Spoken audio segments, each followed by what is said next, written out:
Good evening, folks, and welcome to episode 112 of Malt and Magic, the Forgotten Kingdom of Nialin, which could quite possibly be the last episode of Campaign 1. One way or another, things are about to kick off. So, before we get into the inevitable madness of tonight, let's go through our usual shout-outs and thank yous very, very quickly. So, a massive shout-out to Incarnate this week, and you'll see why, hopefully, later on. But also a huge shout out to Alba Rodia as well, who you will also see a lot of tonight, for obvious reasons. A big thank you to Dungeon Alchemist as well, and those three for all things virtual tabletop and mapping, whether that's dungeon maps, encounter maps, the world maps, and all those sorts of things. So yes, go check them out. A massive shout out to D&D Beyond, who I'm going to be flogging the shit out of tonight. There's going to be a lot of D&D Beyond usage tonight, and that's for all things sort of encounter management and character creation, spell management, all those sorts of things, as well as the rule lookups. So yes, go, if you're not using D&D Beyond already, go and use it. And then there are the tools. Oh no, sorry, let's not forget Hero Forge. And if anybody was checking out the social media earlier, I had a quick play around with social media with Hero Forge on social media. Words. So I had a quick play around with Hero Forge, created a scene just to set the scene for tonight's episode. So yes, go and check out Hero Forge, where you can see all of the NPCs that will be taking part in tonight's festivities, bar one. And yes, you can see them in all their glory. Then there's the DM's tools that I use in the background. So Ksoon, 5e Magic Shop, 2-Minute Tools, and the Thieves Guild. They are for all things like quick little rule lookups, or generators, or just handy hints, tips, and tricks. That could have been a colossal fuck up had I got that wrong. Cool. For the music that you'll hear tonight, there is some tabletop audio thrown in there, but most of our stuff tonight is all courtesy of Battle Bards, which I think is fitting because they have supported us from the very start.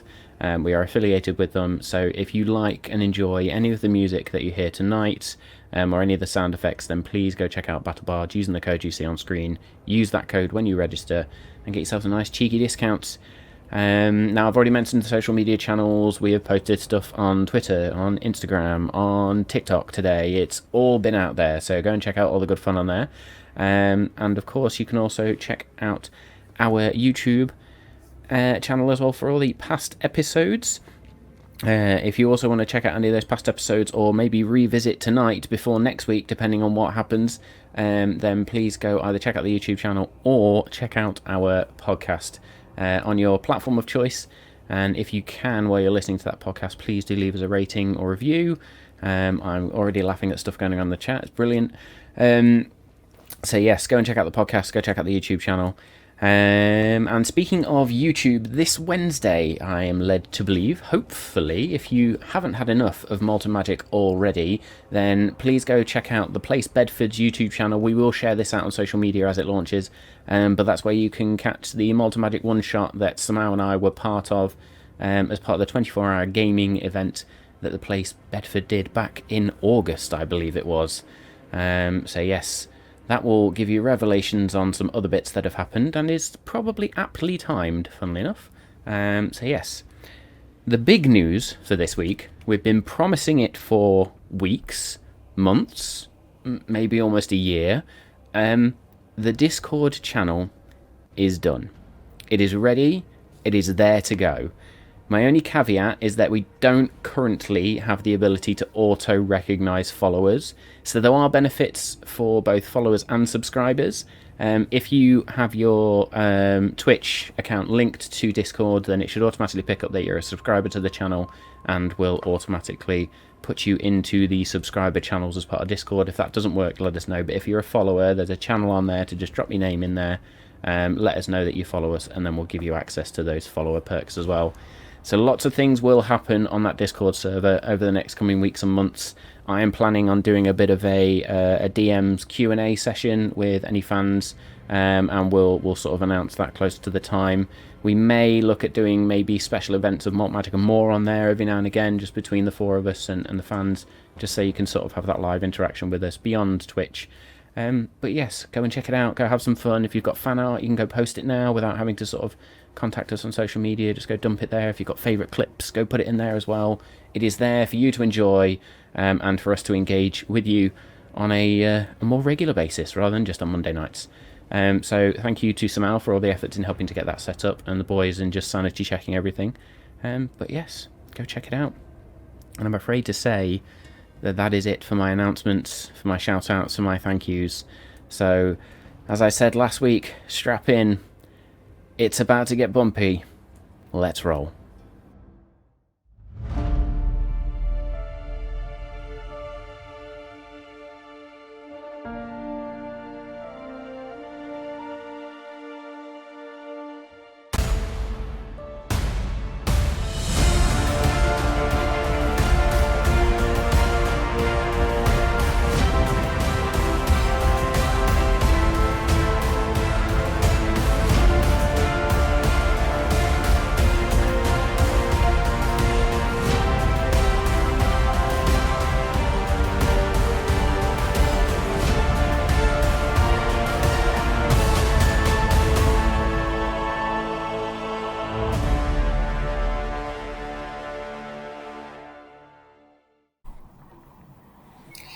Hello.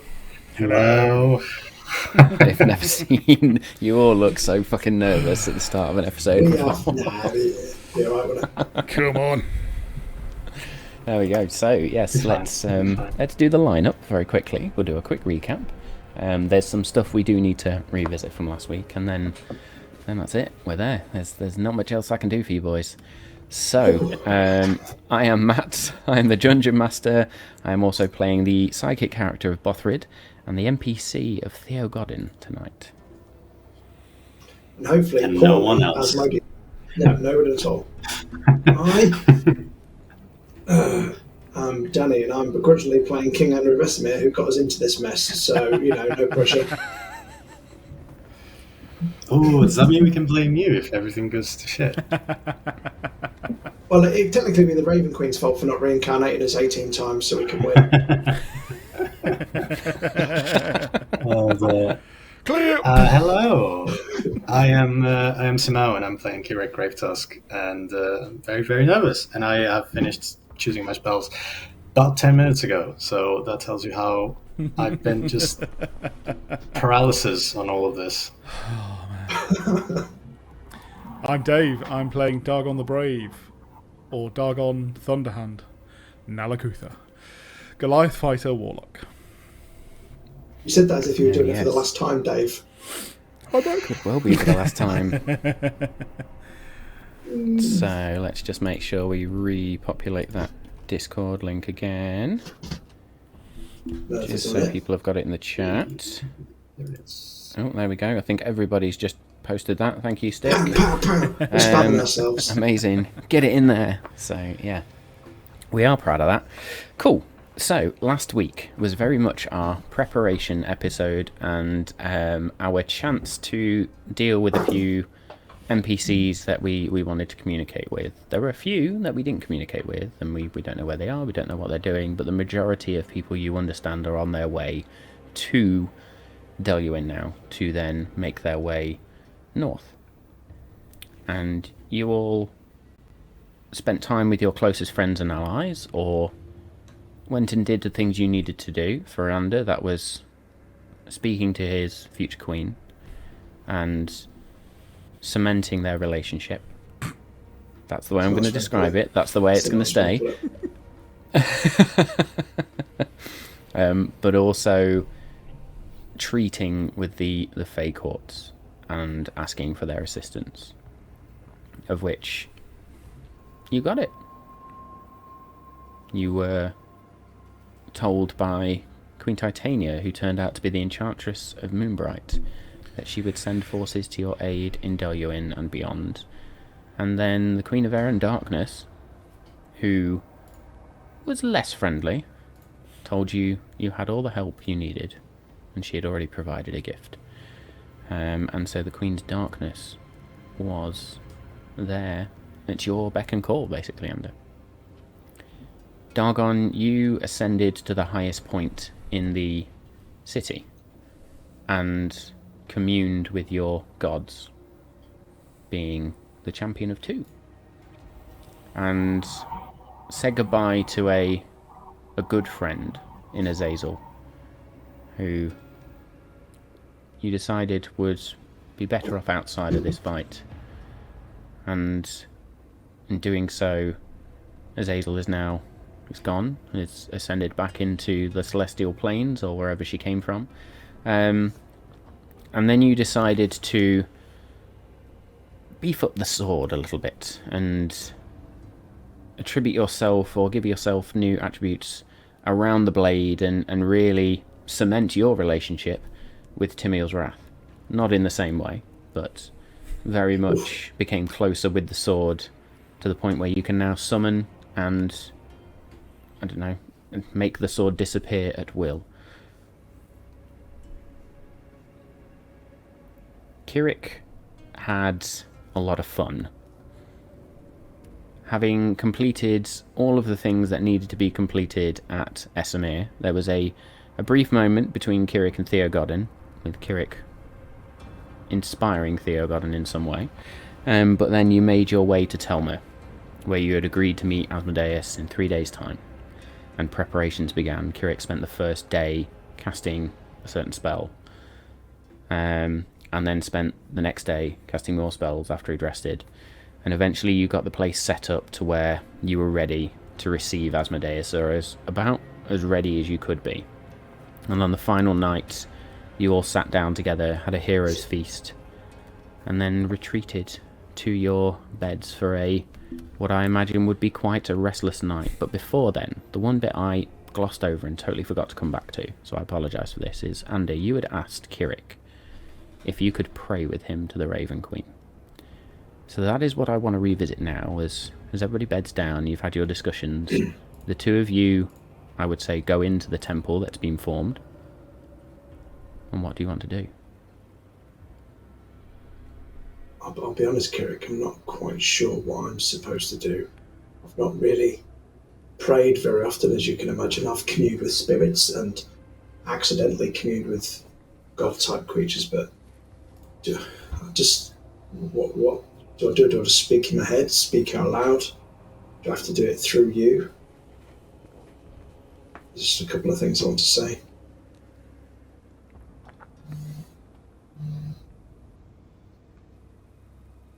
Can't hear you. Oh. Hello. Hello. The silent brother of the There's no Raven need. Queen. There's no need for me to be here. I mean, your relationship with her will be different of mine. That's how it works. We all have different paths. We come from different ways. So, but I think what you need to ask yourself and you need to understand is what does she stand for to you? You've seen the domain, you've seen where we'll all end up. So from experience, it's about welcoming that and how you recognize that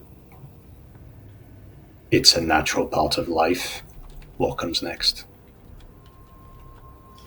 Yeah, I think what I have probably learned most, or what she might mean to me, is that even through death, redemption is possible for everybody.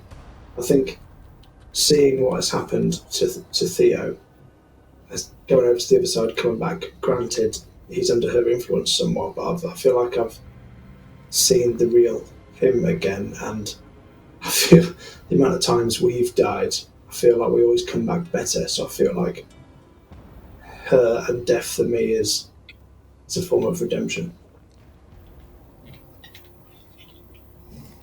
rings very true.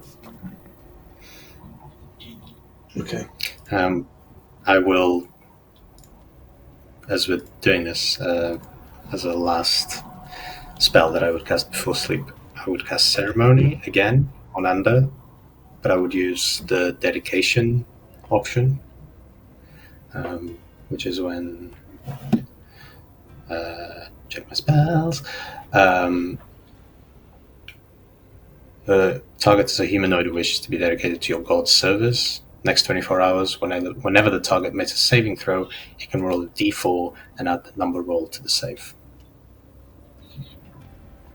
Holy shit. As you see Kirik place again the line of powdered silver between the two of us, and this time puts a raven's feather on top of the powdered silver.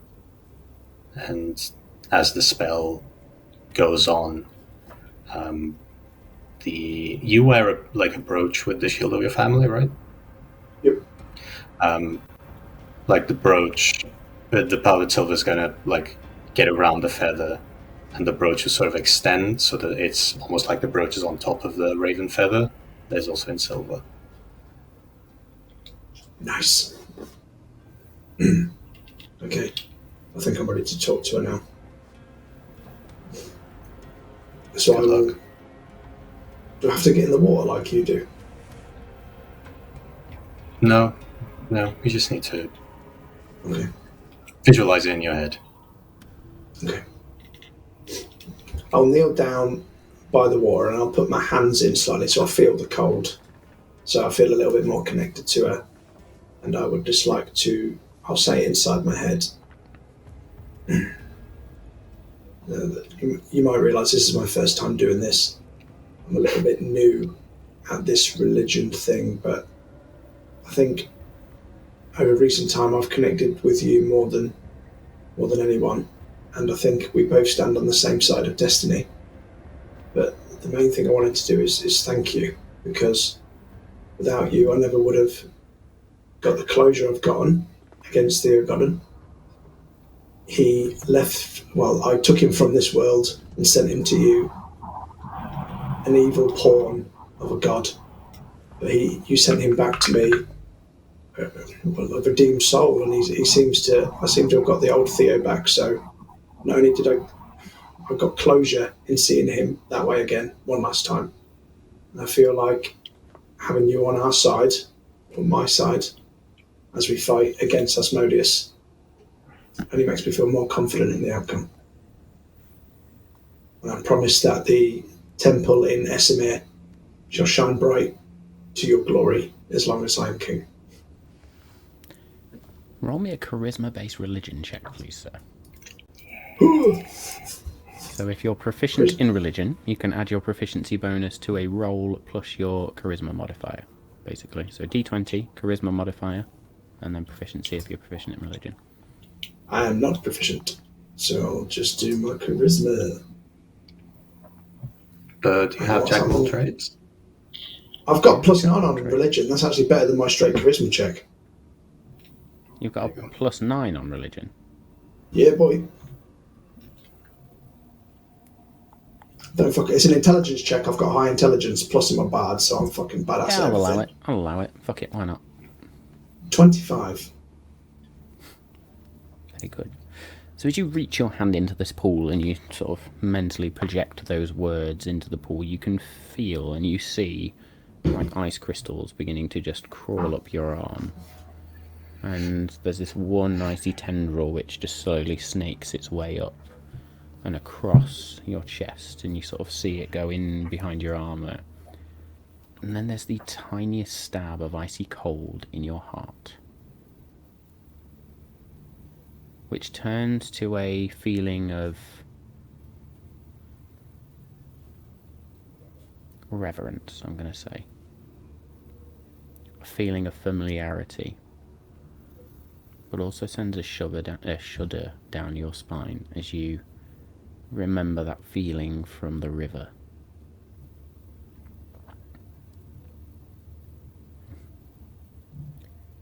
Your ancestor made me a promise once. I am seeing that promise fulfilled. Go well, Ander. Fight hard. And I hope fate is in your favour. And the icy tendril will then just begin to recede. Doesn't come with warmth, but you do feel a bit of a sense of purpose.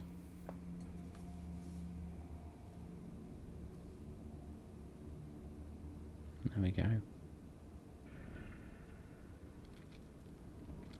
Cool. So with that, with prayers said, you bed down for the evening.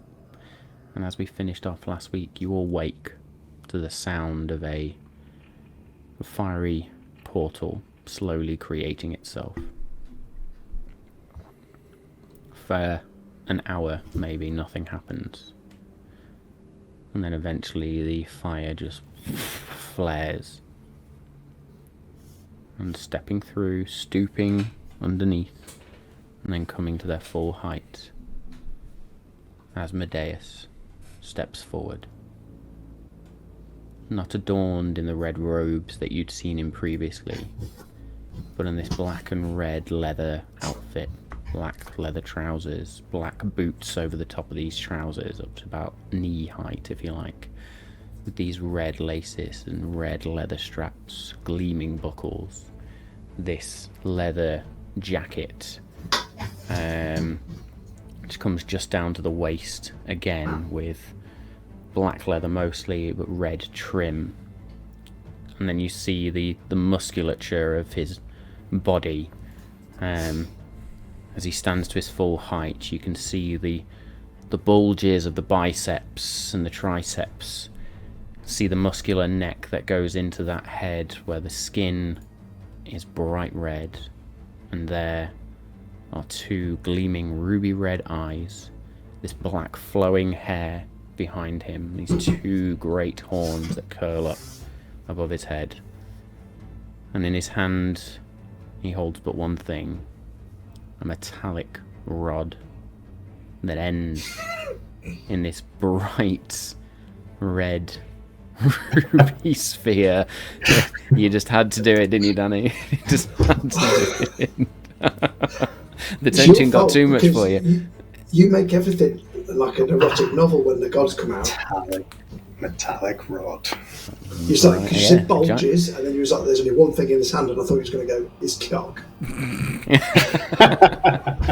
So he holds this metallic rod that ends in this bright red ruby, almost a perfect sphere on the end. And as he steps out, well, Ander, it's time to seal a pact. Are you ready? Can I be using Know Your Enemy to watch him for as long as possible, Absolutely. and hopefully up to 1 minute? Absolutely. Well, Ander, don't be coy.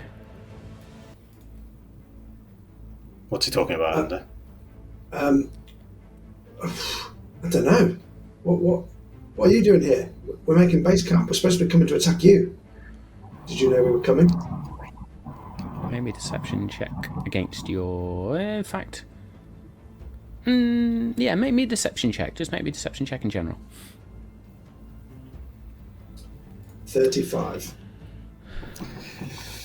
You beauty. Well, here we go. The dice I've picked for Asmodeus himself. Not great.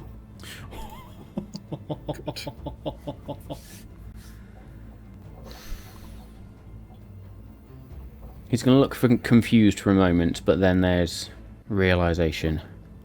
Oh, come now, Ander. Drop the facade. Surely your allies know by now you've betrayed them. You've done what? No, he's here to negotiate his surrender. And I'll do the hush thing to him as if to say you're blowing cover. I'm sorry, are we not here to trade their soul for the glory of Nialin, was it not? And he's going to take a few steps forward. Good. Whoa. How far away is he from us? How far is he away from you? Probably around... Hey, do you know what? No, fuck it. I'm going to do it now. We're going to do it. We're going to switch scenes on the map. I'm going to load the map up. So you're just outside the temple. And I'm going to say he steps forward.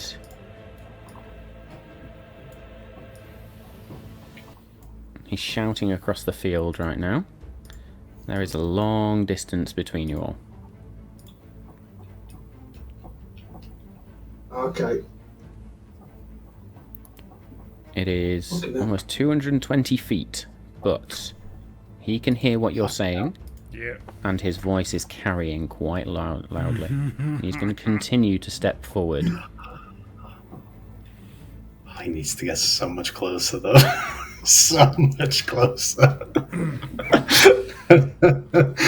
So what I'm going to say is you will see a symbol etched into the map, right? Yeah. That is your forbidden spell. Forbiddance? Because that's the one that goes out for fucking miles. Sorry, I should have clarified that. I set Forbiddance to the same distance as Hallow, which is 60 feet, so that they're both in the same area. Sorry. Don't worry about it.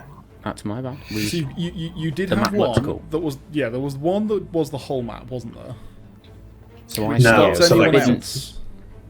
Forbiddance can go up to, 40,000 feet, but I want to keep both Hallow and Forbiddance in the same place, essentially. That's fine. So what I will do in that instance is should be 60 feet from the point of from the temple. Sorry that you made the beautiful engraving on the floor. It's alright, mate. All my effort just fucking wasted. Yeah, sorry. It's all good.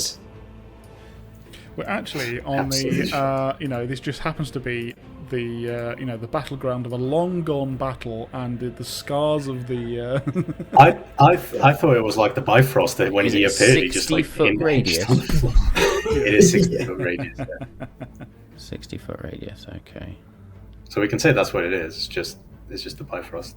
It just appears. So I'm going to say your forbidden spell is there then. Sure. Okay. That works. Let's just stretch it out a little bit. Okay, so with this and with Kirik having known where he's put stuff, I'd want to be looking at Kirik now to be knowing whether he's giving subtle hints as to whether we should be moving forwards or not. That's a great question. Pass. Okay, we'll say in this time it's been a minute, Dargon. Yep. Cool. So what is it you wish to know? Okay. Okay, I think it's going to be really obvious that he's got higher HP than all of us. Probably combined. Yes. So, know your enemy. I think armor class is definitely going to be one thing that we're going to want to know. Presumably against myself, probably it's going to be higher. Mine's What's 21. your armor class? His armor class is higher. Yes. Okay. Higher than what? 21? Higher than 21. Yeah. Than 21. Yeah. Total class levels? That doesn't really help us. He's a god. Ignore that one. I'm going to go with, I would definitely like to know strength score compared to mine. Mine's 20. Stronger. It's probably like 42. I mean, again, I don't know whether Kirik would find it useful to know either dexterity or constitution. My dex is 15, my constitution is 19. Both are higher. Yeah. That's pretty much everything that I can learn from Know Your Enemy. I was going to say. How tall is he? Is he... Right now, he stands around 6 feet tall, so medium humanoid size. Okay. Just marching across the battlefield towards you. Okay. Yeah, that's not going to last. Cool. Yeah, that's cool. I've learned what I can learn from that.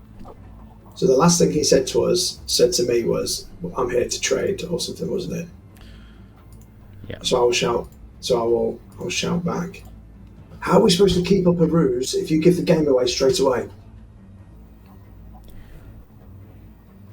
Oh, but I'm the one that plays tricks, and now step forward and seal this pact. I know your allies are marching north, and in fact, my city is now under attack. Again, part of the ruse, which you're blowing to smithereens, by the way. Forward and accept the fate that you bartered. His gaze is going to turn to Theogod, and you can see Theogod, and his hood is up. That one eye that has been taken out by your arrow, and there is a blue glow to that eye right now. Ah, yes, my failure. Well, I look forward to reaping your soul again, and again, and again. And he steps forward some more.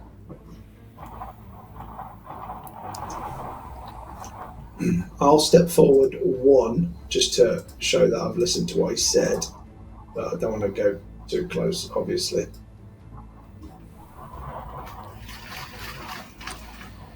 As he approaches even closer, he's finally going to look upon the building behind you.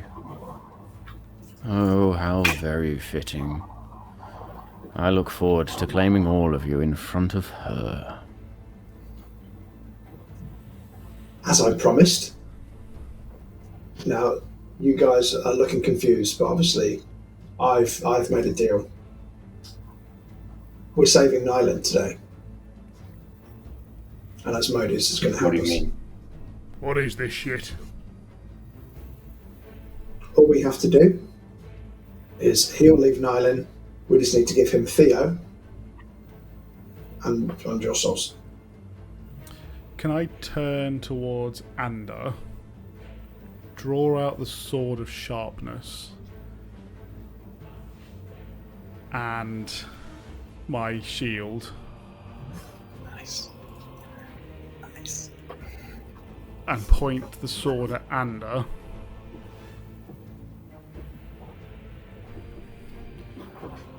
This isn't right, Ander. I mean, you can kill me now, or he can kill me in a minute. Either way, he's leaving with our souls.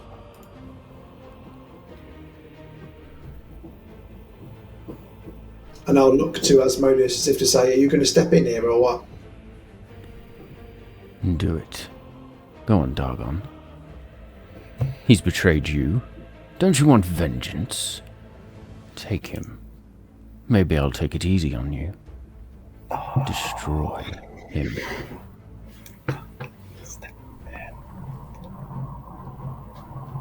You know what? Come here and do it yourself, you coward. I want the blood of everyone who's betrayed us.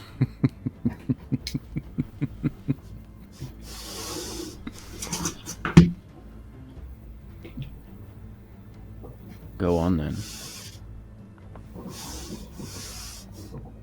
And then he's going to lean forward and he steps beyond that spell into the radius. And there is a... And he's just going to look around. Very, very clever. And with that, can I then summon the Queen's Darkness? You can. I would like to cast mirror image on myself. Oof. The Queen's Darkness, sorry, not that. In fact, yes, would step out from beneath this tree.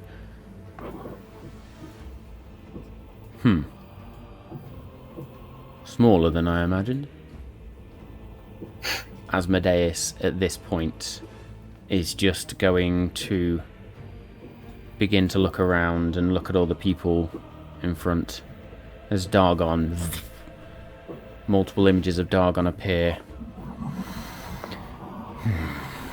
A double bluff. Well, I commend you, Ander. But either way, your soul is mine! And he is going to grow.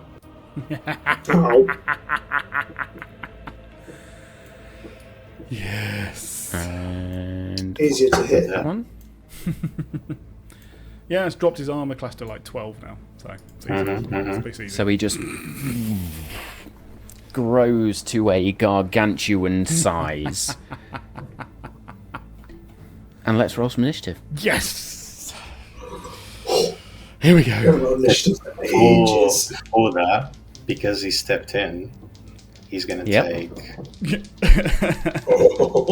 First blood of the night goes to Kirik. 22 points of radiant damage, Yes, which, he does. because he's under the Hallow spell, he is vulnerable to. What a start. What a start.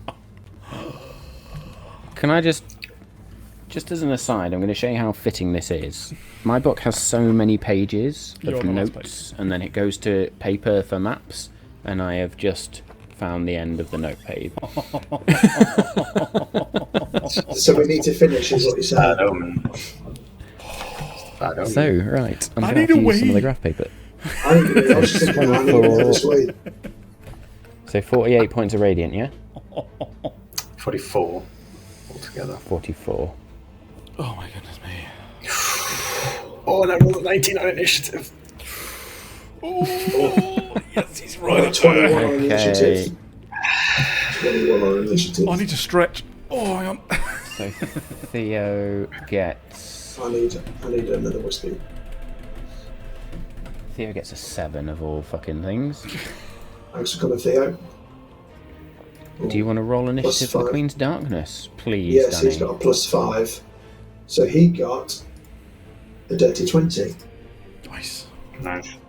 I should have said in the Very intro good. that I'll be playing Ander and the Queen's Darkness this evening. It's a nice little surprise there. So let's roll for Bothrid. I've got to switch dice because I have What did you separate get, dice for everyone tonight. I got 21, the Queen's Darkness got 20. Nice. Bothrid gets advantage. He's a... So that's He's a a 9 or a warlock, so I'm natural gonna be 1 very for a grand confused. total of 12. So I'm going to put... These are some bad initiative rolls. Dargon, what did you roll? 18. 18. So the order for you four will then be Ander, Kirik, Dargon, and Bothrid. There we go. That's better. You might want to take the and off, Ander. Now I put darkness in there as well, but it's not showing up. Ah, okay. Well, the darkness has its own initiative. Yeah, no, that works. Yeah, it was just because it was close. And the dark. And a dark. And a dark. And then Theo's pretty much bringing up the rear of this group with a 7, so don't worry about that one. Just gonna have to. Yeah, it's cool. And works because it's under and then the darkness. So, first up then is, believe it or not, Asmodeus, No. who is going to take that 44 points of radiant damage. And you just see the spell circle just surge for a second and...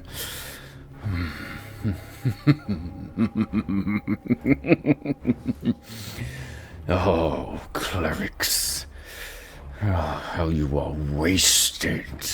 And he is going to point the ruby rod straight at Kirik. Oh god. Oh god. That is a 31 to hit. Am I right? Yes, 31 to hit. That hits.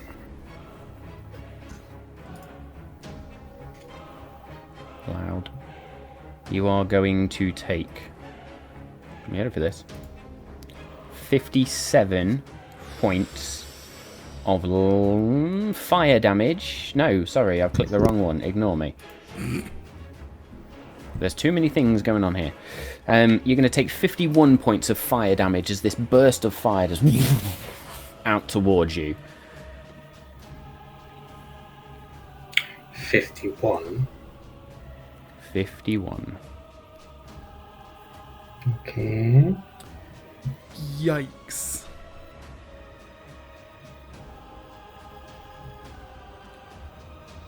He is then going to, as a bonus action, if I remember rightly, teleport. Yeah, sure. And just... In fact, no, can't do that. Because of the Hallow spell. Wow. So he goes to, and you see this sort of fire burn around the edge, and then he's just going to... Very well then, and he's just going to move. As he hits me with the rod, my gauntlets my braces are going to shine, and from behind him there's going to be the image of a copper dragon that is going to try to get hold of him.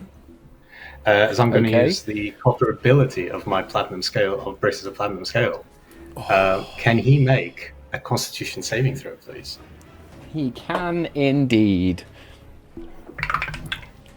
Ooh, that was pretty good. That's going to be a 36. Yeah, saves. Saves. So he's then going to move up to there, and he does have reach now, I believe. Yes. So he is going to make a horn attack against Bothrid, as he's just going to sort of, almost as he's running forward, he's going to reach down to the floor and then lift his head up towards Bothrid. That is going to be 27 to hit Bothrid. Yikes. She's going to do 9 points of damage. Bothrid's not raging yet.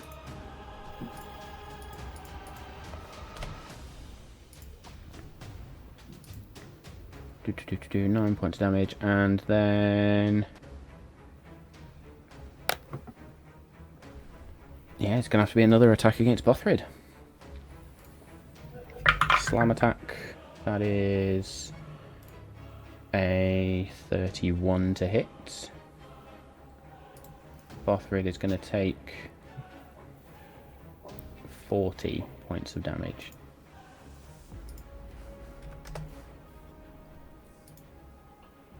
That whole body just...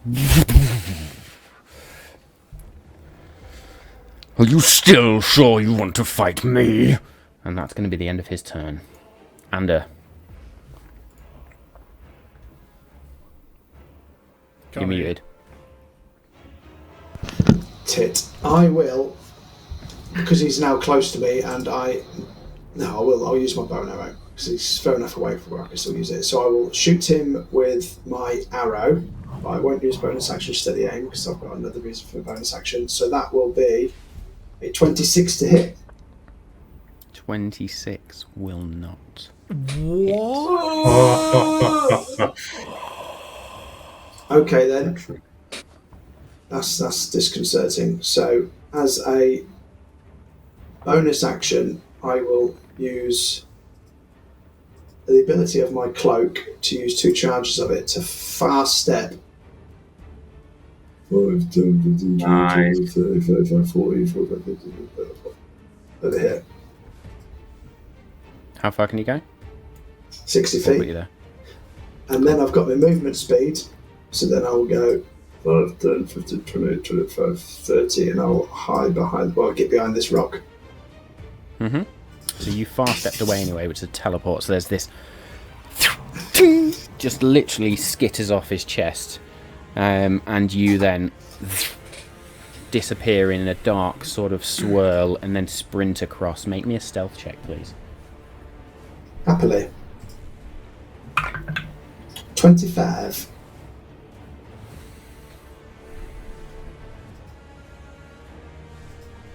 Okay, thank you.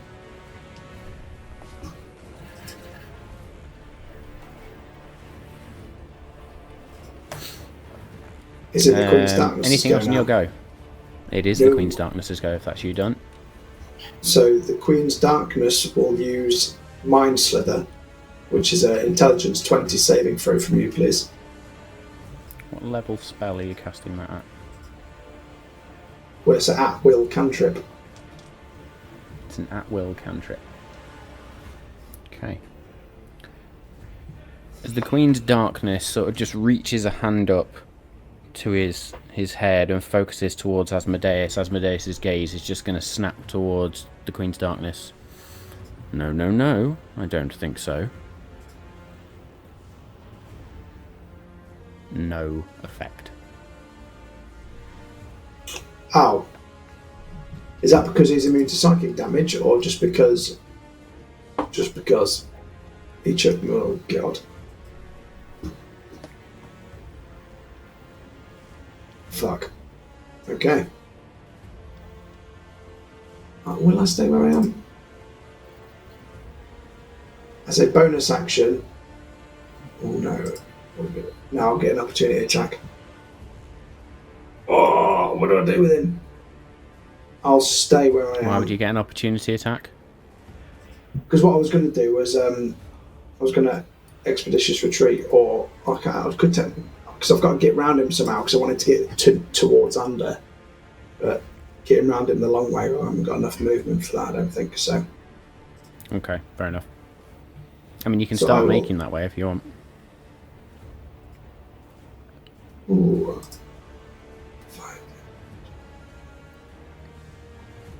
5, 10, 15, 20, 25, 30. I can miss this. No, I'll go to. I could actually. 1, 2, 3, 4, 5, 6, 7, 8, 10. I could bonus action dash, couldn't I? So I'm a rogue as well. Well, so I could get to. It's part rogue. Yeah. So I could get to there. Start moving my way around.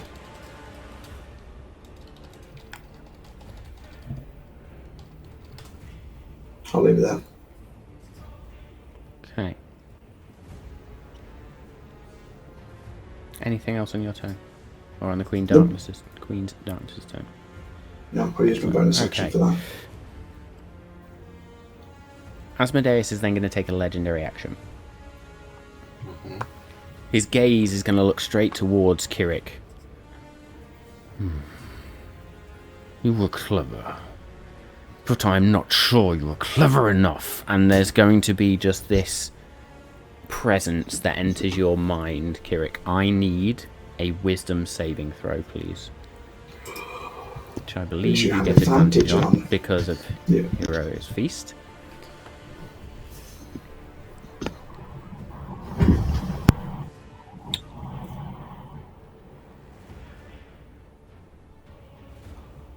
Yep.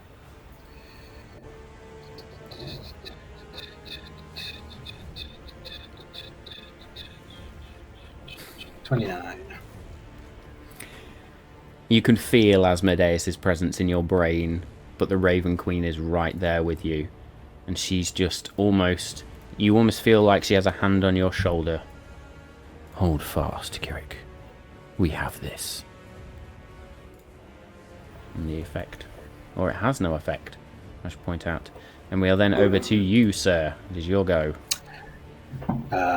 Still singeing from the burn from that staff, I would like to point my hand towards the ruby, and I'm going to cast Dispel Magic on it. What level? Doesn't matter, it's probably higher than third, so I'll do third for now. Okay. Yes, I need to fucking check this one out.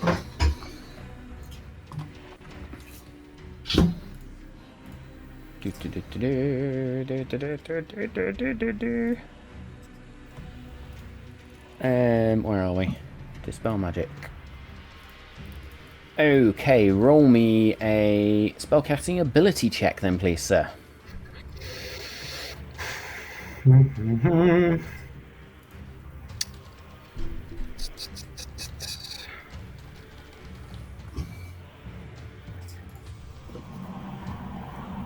Unnatural 20. Wow. The ruby rod in Asmodeus' hand is there for a minute, or there 1 minute, and then as your spell, you look like you're casting it towards Asmodeus, and then the energy just arcs off towards the rod, and he lifts it for a minute, and then it hits. The rod disappears. You notice Asmodeus' form shifts slightly. Ooh. Interesting. Guys, I'm a big target right now. I'm a big fucking target right now. Dude's gonna be pissed. I got you, brother. Better. And you do just see the face now contorts into pure rage. Yeah. As a bonus action, I will. I'll be mean, and I will say that as the rod disappears, that like semblance of energy that's still around, like shoots back towards me, and I use that as my strength of the sticks to grow to large size. Nice. Make me a wisdom-based religion check, please. Yeah. All right. I can do those.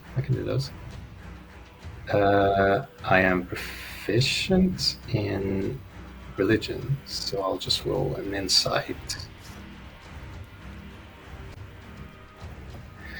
Should be the same modifier. 19. Roll. 19. Okay. Not quite enough, but good enough anyway. Your spell continues as normal. You do feel like there is a feed somewhere, somebody trying to force more power into your body. Nice. And I will leave it at that. Cool. He did say cleric instead of Kirik, just to say that. I know it came out quite muffled, but cool. Anything else on your turn, sir? As you. No, that is it. Yeah, I'm large size. That's that's everything I can do for now. If he had that psychic connection thing, he would all be saying, "How can help?" Going to be another legendary action at this point, then. Oh, let me try and update that. His gaze is going to turn towards Theo Godden. Ooh. You are responsible! And Theo Godden is going to have to make a wisdom saving throw. At advantage. Okay, that is 11 plus 5, which is a 16, which is not enough. So Theo Godden is going to take 22 points of psychic damage, and would be frightened if not for the Hero's Feast. And is also going to take a point of exhaustion. What? This shit again. God damn it. So his ability checks are now at disadvantage. Mm-hmm. And then it is Dargon's go. Fuck him up. Fuck him up, yeah.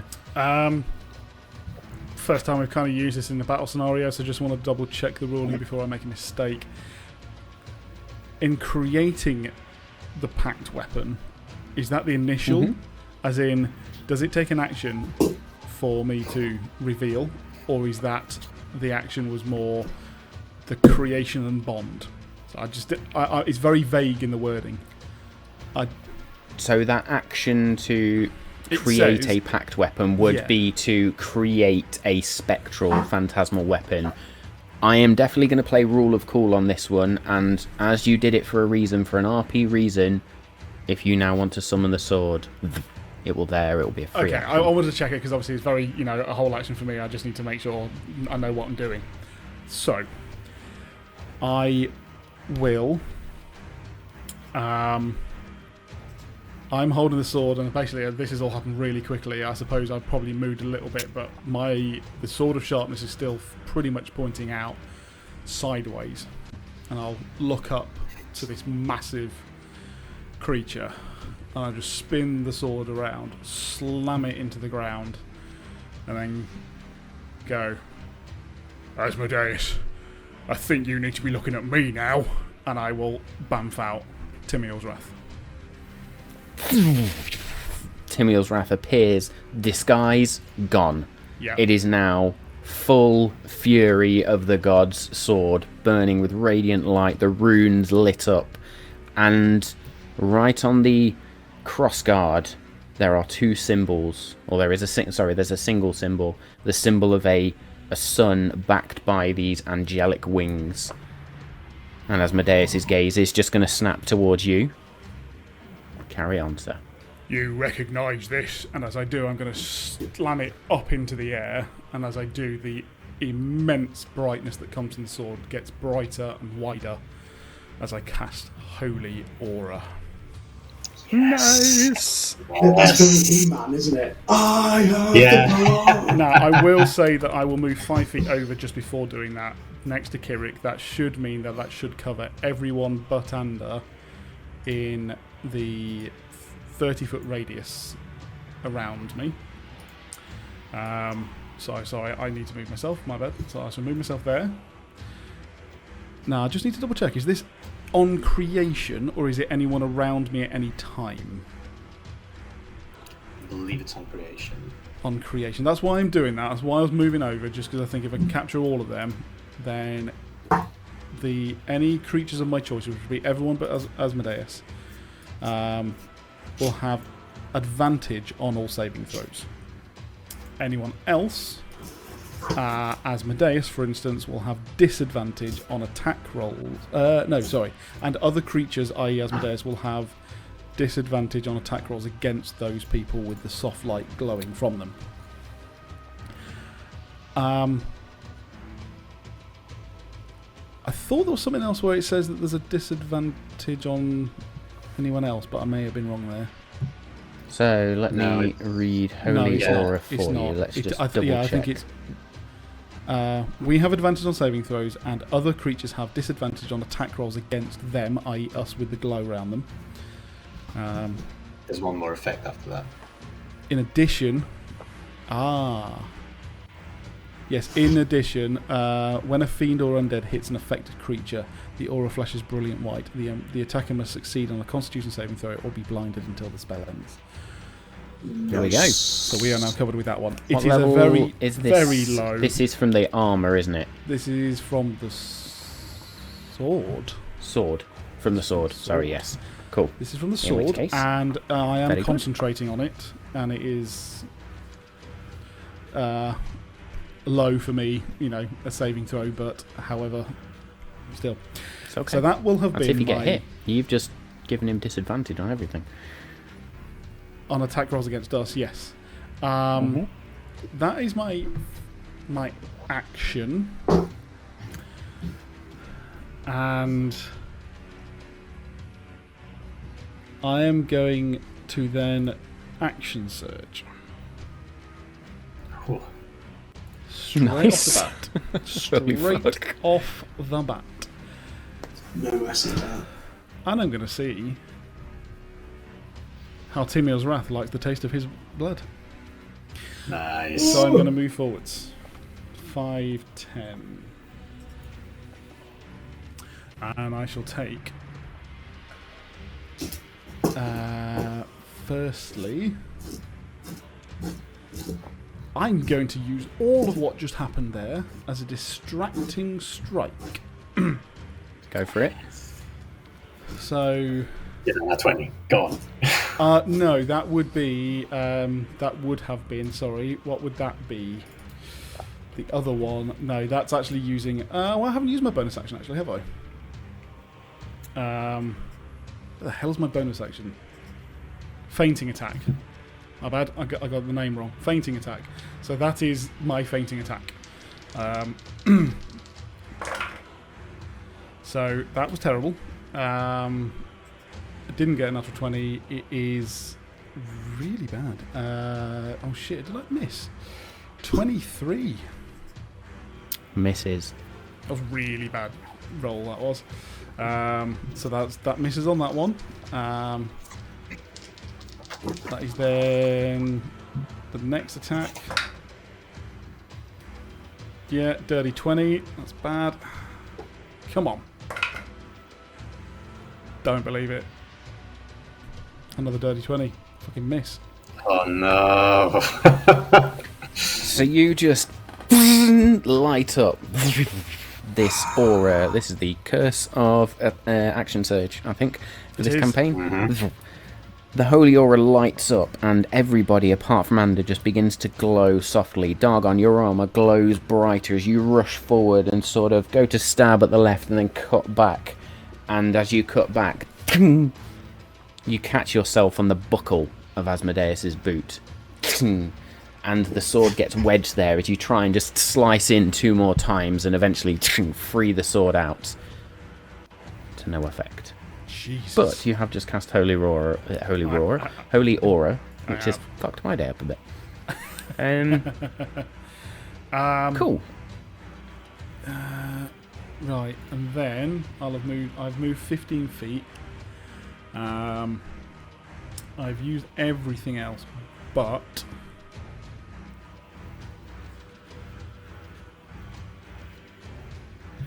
I'm going to move 5 feet diagonally down so that I should be within 5 feet of Kirik. Okay. And that will not invoke an attack of opportunity because he has a reach. Yeah. So you're fine there. Cool. At the end of your go, then, you just see Asmodeus hold his hands up. To me! And fiery pockets begin to form in the air. 9 of them, and then just fizzle out. As no creature can teleport into this hallowed area. Oh, thank fuck for that. You are a legend, Kirik. And he's just going to stand there. Raven bitch! Screams it out. And then it is Bothrid's go. Bothrid has been watching this all going on, his eyes just flicking around, and in this moment he is just going to take hold of the woodcutter's axe. His eyes close. And then they open, and there is just this dead focus as his eyes begin to glow orange, and he enters a rage. Fuck yes. So that's Bothrid's going to rage, and he is going to step right up to Asmodeus, and with the woodcutter's axe now, with Holy Aura, does he get advantage on his attacks against this creature? Doesn't. No, just disadvantage on attacks against him. Okay, in which case, yeah, he will recklessly attack Asmodeus. Yes. So it's a 12 and a 12 again, so that's going to be a grand total of 23. So the first attack's going to miss and just catches on the boot again, but Bothrid's not giving in. He's going to go again. Just again gets the woodcutter's axe caught in and just sort of inches it out, but that will be Bothrid's go. Theo Godin is then going to step up.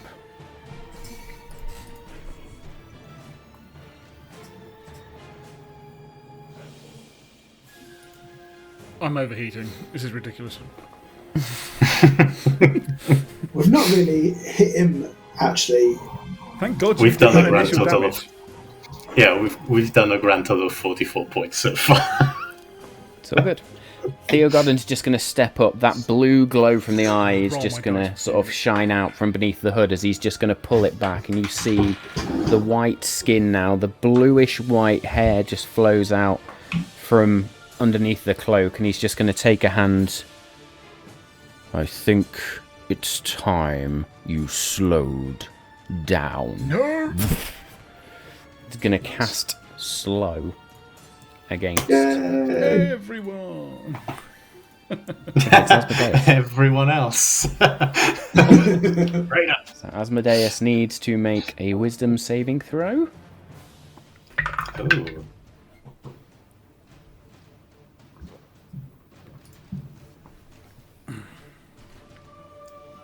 Has he failed?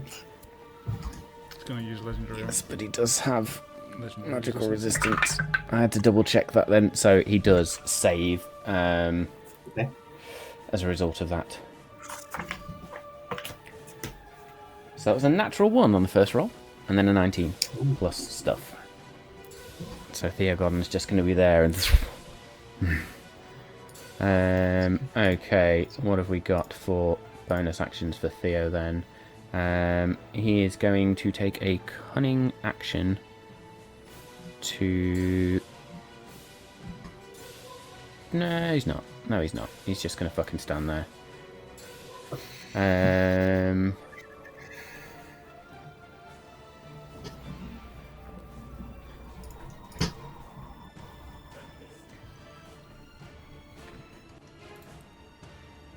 Yeah, he's just going to stand there. That'll be him. Done. It's going to be Theo Godden's go. And then we'll back round the top to Asmodeus then. Well, you did well already. The rod returned home. I'm not done yet. At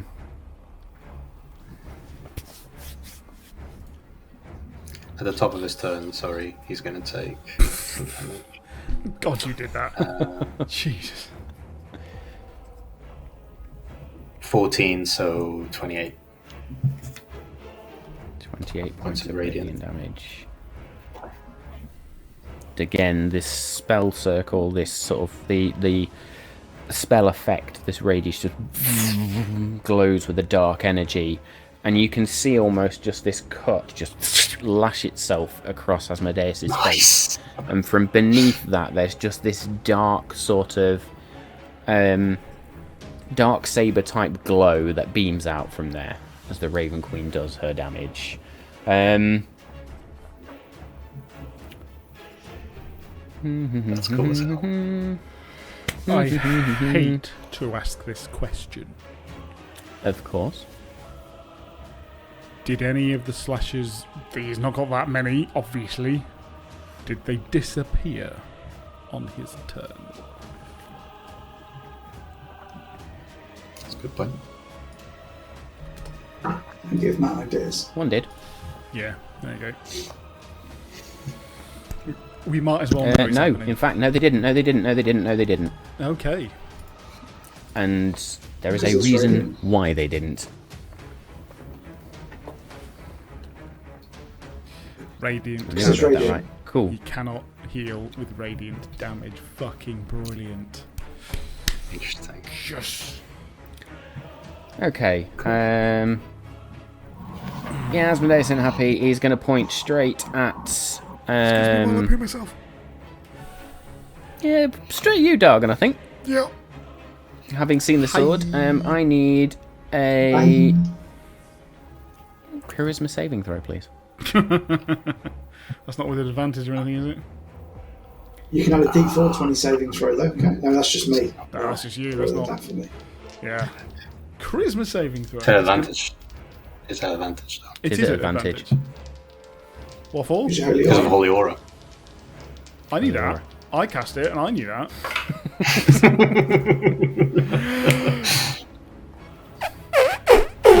that a nat 20?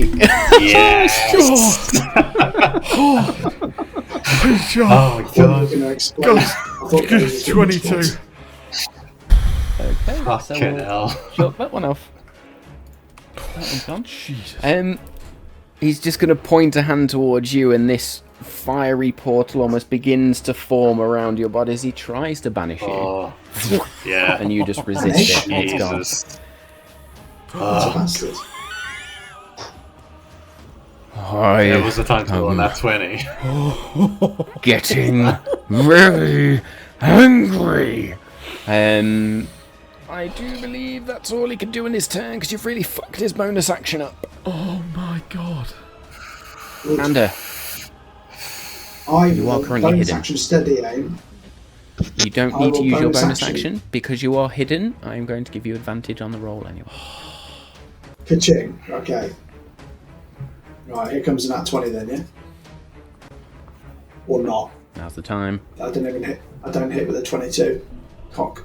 No. So your just fires out and catches one of his horns and just skitters off to the side. Right. In fact, I do need to make an update. What did you roll? 22. 22. Let me just double check something. Sorry, that will hit now. The rod's gone. Oh, In which case, Dargon, we need to come back round to you as well on that damage. Right. What did I roll? 2d20s. One of them would have hit. One of them hit. You okay. rolled a 20, and one hit. 20. So Yeah. Okay. so we've got 8 piercing Oh, damage. Freaking legend. Shit. 8 piercing damage, 12 sneak attack, and then the D4 of 3. And then as a bonus action, I will give Bardic Inspiration to Bothrid. okay, What did you roll to hit, Ander? 22. 22. And I didn't hit with a 26 before. Massive. Yeah, Jesus. that's insane. Okay. Fucking hell. So if we just roll back to, do you need the radiant damage different to anything else?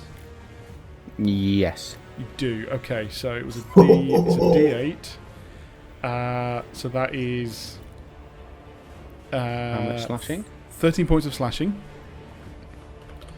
And The extra damage will count. yeah, so it's 2d10 and 1d10. Because it's 1d10 normally and 2d10 against fiends, so 3d10. That was really, it's not a great roll, but it will do 12. Yeah, it's terrible. 12 points of radiant damage. So 24 points of radiant damage. Oh yes, of course it does. I completely forgot. Again, Kirik MVP. Okay. Yes, there we go. That was it.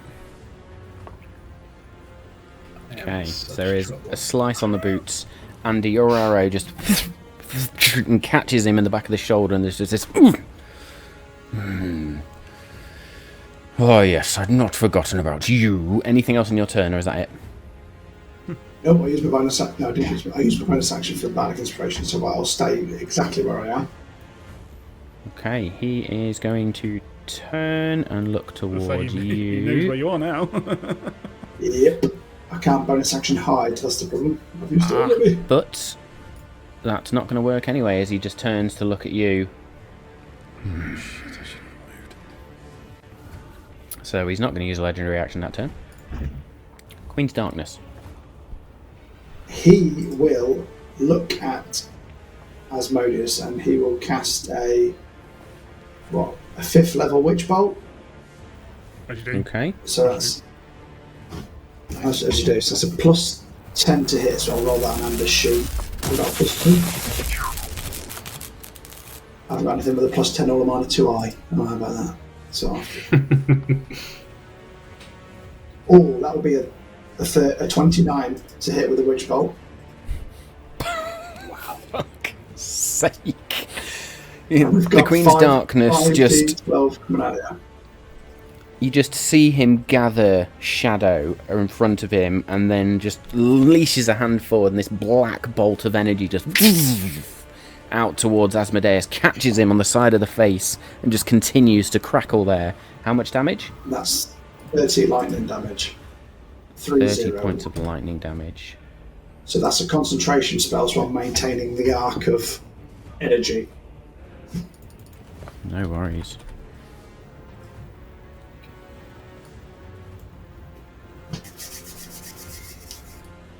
Nope. Choose the right tool, Matt.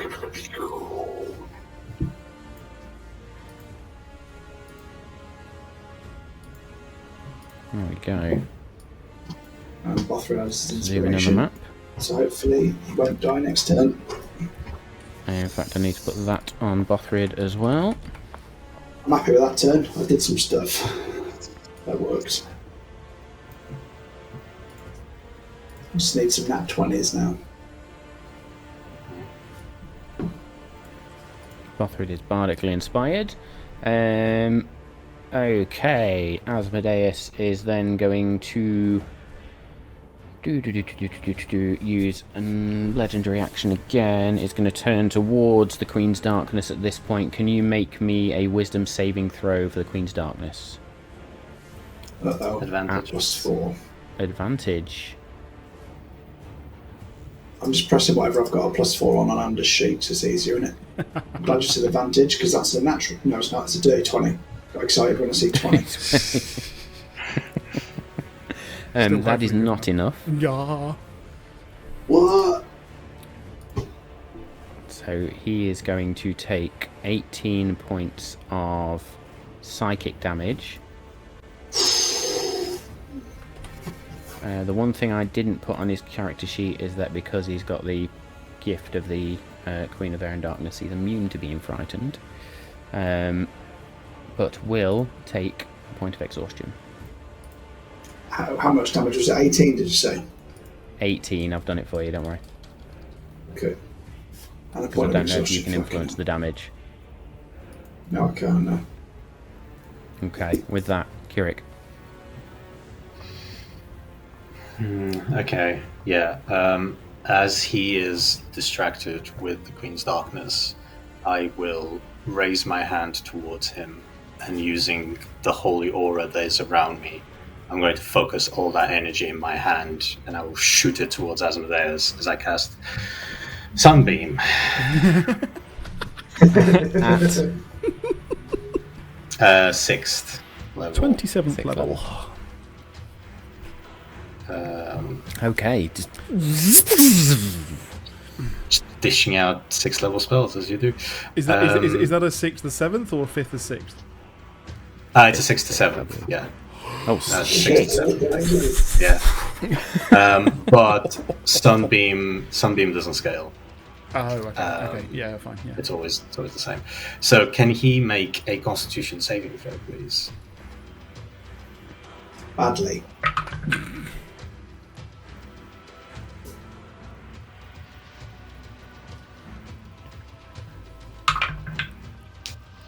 $37. Fucking hell. He is going to take. He's going to take 35 points of radiant damage. He would take half, but 35 he's points of vulnerable, radiant so he damage. takes the same. He takes 35.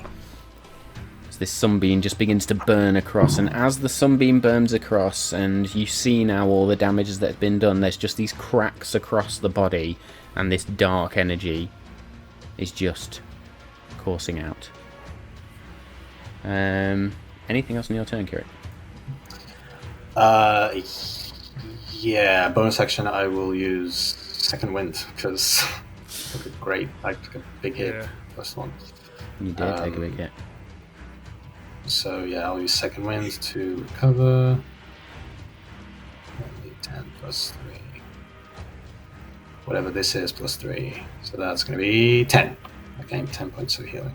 Back. Nice. That's my turn. Carry on. Yeah, that's my turn. So Okay. I was just seeing my distance. Yes, with this holy aura, with the witch bolt just and realizing only one of his special actions is going to potentially work, but his eyes are currently preoccupied. Yeah. Carry on, Dogon.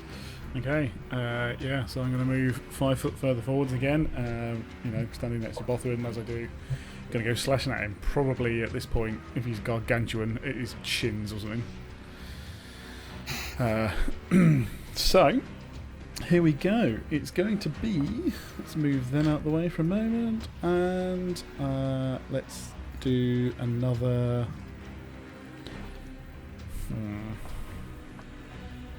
Yeah, I'm going to do another fainting attack.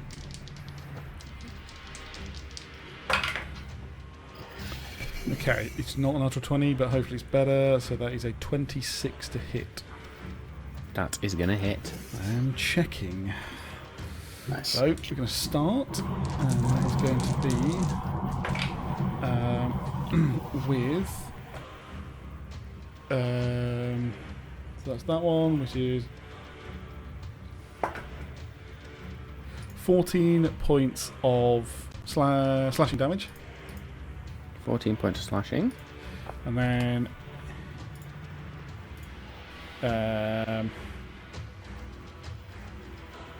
13 points of radiant. 26 points of radiant. Or was that already doubled? No, that was normal. I'll tell you all of it in normal. Okay, and then cool. 26 points of radiant. Another attack. So yeah, that's 19 plus. Yeah. 33 to hit. That was it. Yeah, that would have hit him with a fucking rod. Here, blah, blah, blah, blah. Sorry, I need to roll them again. I am like proper dithering at the moment. Okay, so that is then 10 points of slashing damage, and much better now. 12. Oh god. 17 points of radiant, so double to 34. Okay, final hit. That is then going to be a precision. Nah, fuck it. It's gonna be a slasher. So I'm gonna reduce his speed by 10 feet until the start of my next turn, and it's if it going. hits. It's 28 to hit. 28 will hit. So yeah, and that is nice. 16 points of slashing. Oh, and 16 points of radiant. 38 points of radiant. Nice. As you then finally, with the sword, Timiel's Wrath, just together, doggone, you and then stab in with the final point, creating these 3 massive cuts on his legs that just bleed through with this blackish energy. Asmodeus is not looking great right now. Fuck off. What is this trickery? We've done a fair amount of damage. Don't believe. Plus, we don't know. We don't know what second. he lost with the rod. Like he might have lost hit points. Yeah, it may have lost his weight, but also he lost the fact that we can hit him. Yeah. Okay. Maybe this isn't his final form. Yeah, there's that.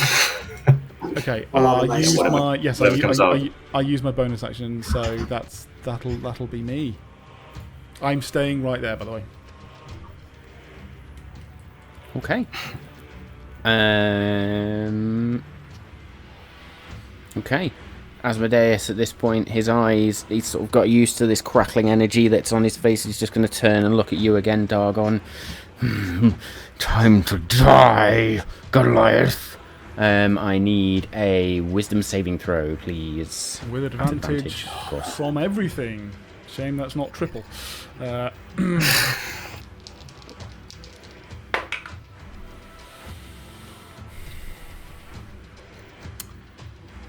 Okay.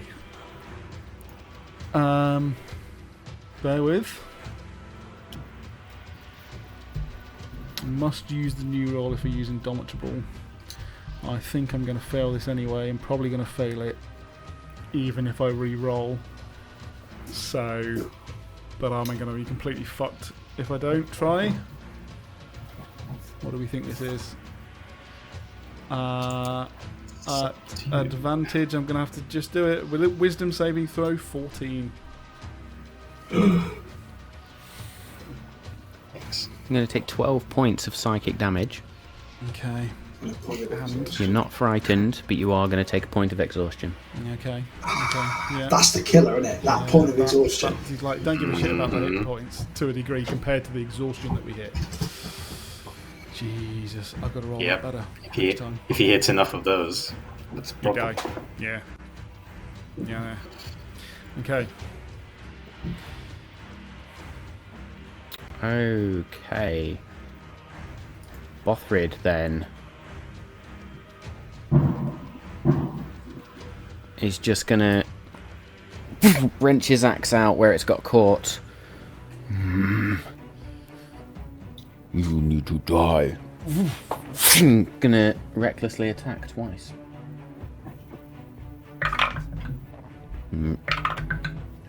That's better. With a 14 plus 11, that is a 25 to hit with the first. And a 24 to hit with the second. So both are going to hit.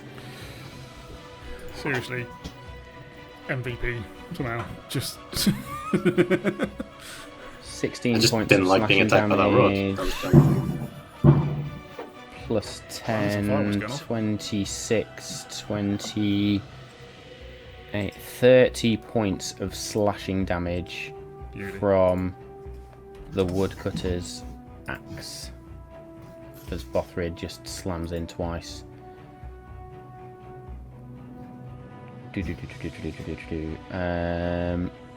That will be Bothrid's go. Theo then, having not had much effect with the slow spell,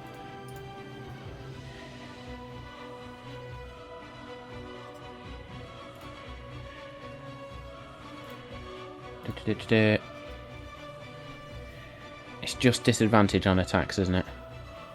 Just disadvantage on the attacks from Asmodeus to any of us. Okay. Theogodon's going to reach into his robes and take out the blue-bladed dagger. And he is going to take a moment and just steadies himself. And are in this moment, as you watch Theogodon's body go into a particular form and moment, your memory flashes back. Training with Theogodon in the art of roguishness and thievery. Hang on a minute, guys. Just had a power Being cut. taught. Fun and games. Stream may go off in a minute then, if it's not already gone. That's just the lights. Because otherwise we'd have cut out by now, wouldn't we? I was going to say, hopefully we're still on stream. There we go. As Dave turns on Cool. his So generator. Theogodon training with you, and we'll keep going as long as we can. And in that moment, you recognise where you figured out how to do steady aim.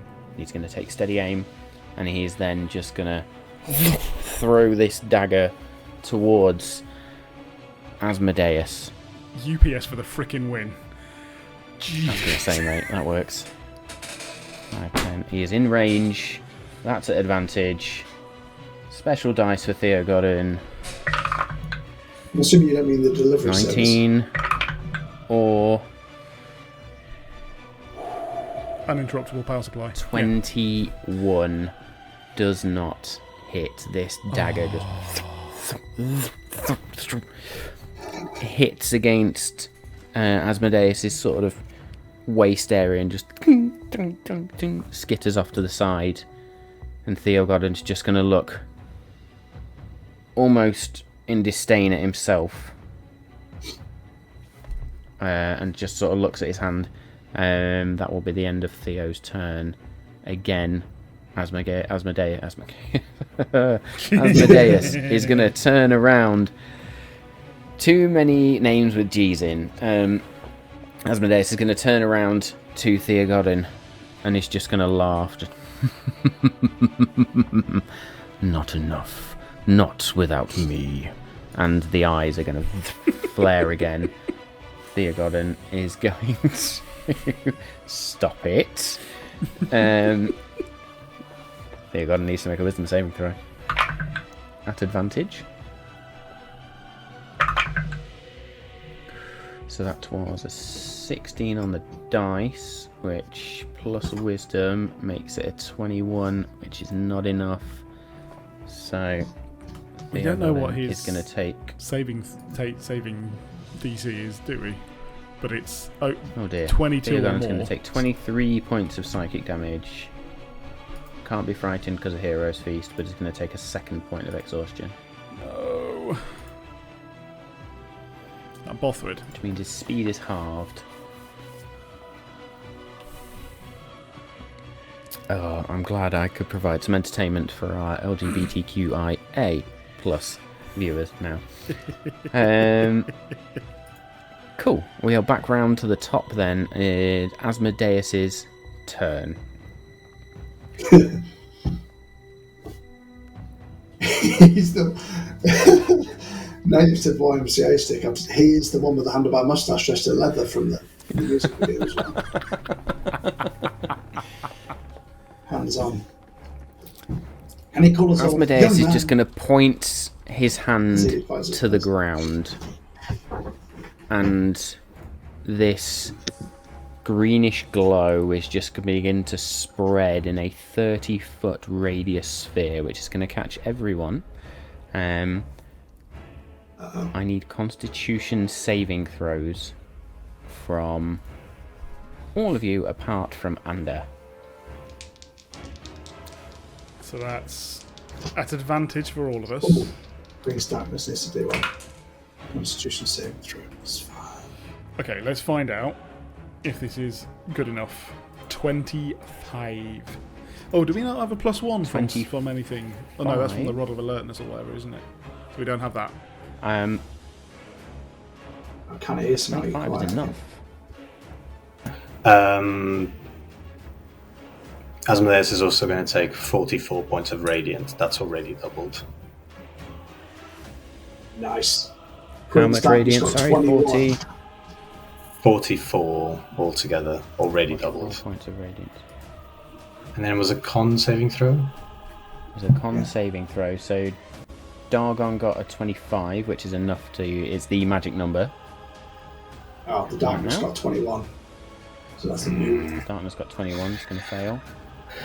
17. 17. Let's roll for... Was that with advantage? If he needs it. Yeah, I rolled 17 with advantage. Oh, the other one's natural. Advantage. Oh, Shit. shit. Bothrid's got 22, that's which a is 15. Has he's got advantage and his D8 though if he needs it. No, it's not going to help Bothrid at all.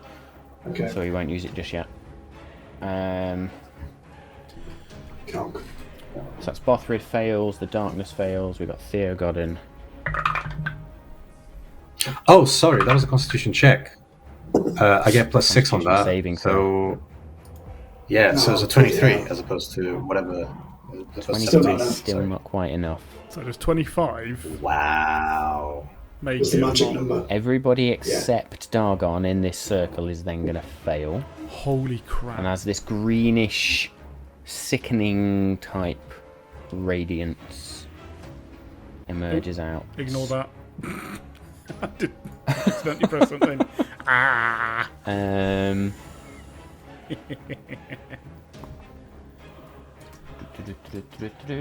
I'm afraid I have to be entirely and completely honest. I had the +1 from the Rod of Alertness automatically in my sheet, so that was a 24.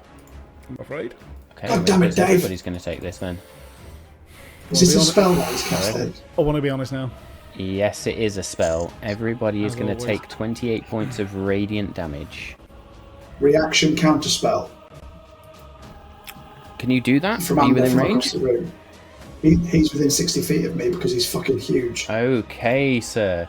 In which case, your counterspell is a cast at what level? It's a third level, so if it's above that, I've got to beat a DC of 10 plus the spell's level. Okay, roll me a spellcasting ability check then, please, sir. Oh, roll well. D20, please. And add your Oh, fucking hell, it's only a 12, isn't it? Not enough. That's not very good. You needed a 14. So the spell still carries on. So everybody is going to take 28 points of radiant damage. That is going to be halved for Bothrid to 14. 28. What type of damage is it? Radiant. A resistant. 14. I was going to say, if anything, you're just going to get brighter, aren't you? It does start to glow now with a greenish gold light. And everybody is going to take a point of exhaustion. Oh, come on. Oh, man. Which means Theogodin is on 3 points That's not good. exhaustion.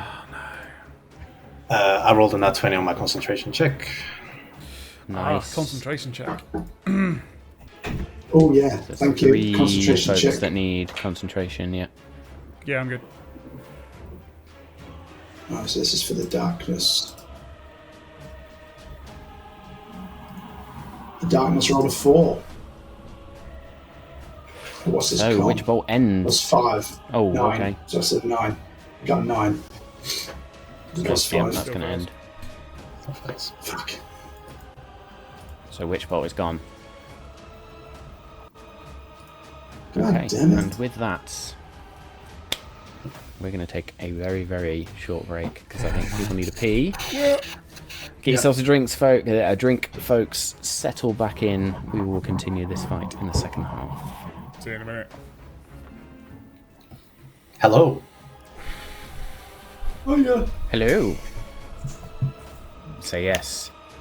Welcome back, folks. We are in the midst of our big bad fight, if you've not already figured that out. So, as I said right at the beginning, strap in. This is going to be one hell of a bumpy ride. The other thing I did forget to do is to just very quickly do this. And stick that... Oh, way up. Has it gone? All the way back. Stick this on Asmodeus. Is he bloodied? Oh, he's bloodied. Because he has been for a round, at least. Cool. So that finishes Asmodeus' go with that last round, and we are straight over to Ander. What would you like to do, sir? Bonus action, steady aim, because I'm going to get a natural 20 eventually with my hunting bow. Oh, but not today. 21 to hit. You can't make those sorts of noises. Does not hit. Just sort of flings off. It's almost like the arrowhead just about stabs in and then skitters off to the side. I will. Oh, who's within 60 feet of me? Ha! I will give bardic inspiration to the darkness. The Queen's darkness. Okay. That's my bonus action. Oh no, I've already used bonus action steady aim, so I can't call myself out. Well done. Thank you very much. So, however, me it done. is then the Queen's darknesses go. So, as it worked so well last time, he will do the Witch Bolt again at 5th level. So it's a plus 10 to hit. Come on, you bastard. 20. You. God, I thought that was a 14, but it rolled into a 6. 16 to hit. 16 does not hit this It's all time. unraveling. As It's all unraveling for me. shadow-like energy just launches out. Asmodeus is just going to lean back and dodge out the way and come back around. Burn some stage over your laptop. want. Just clear it, you know. If I use bonus action spell, Shadow Blade, can I create it and attack with it in the same... What does it say? We need to go through So you've cast Witch when Bolt, you use a... which is a leveled spell. Shadow Blade is also a leveled spell. It's a bonus action spell in it, so I still can't do it, can I? So you can only cast a cantrip as a bonus action now.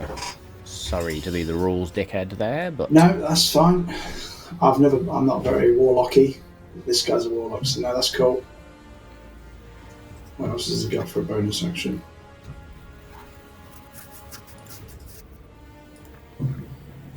Can't really do that either. No, I fucked it. But I will move because I'm in this horrible gunky radiance thing, aren't I? So I'll go over here. Okay. Is the second circle the movement holy order speed. thing? Yes, Yes. and I think we've ruled that it's as of it being created.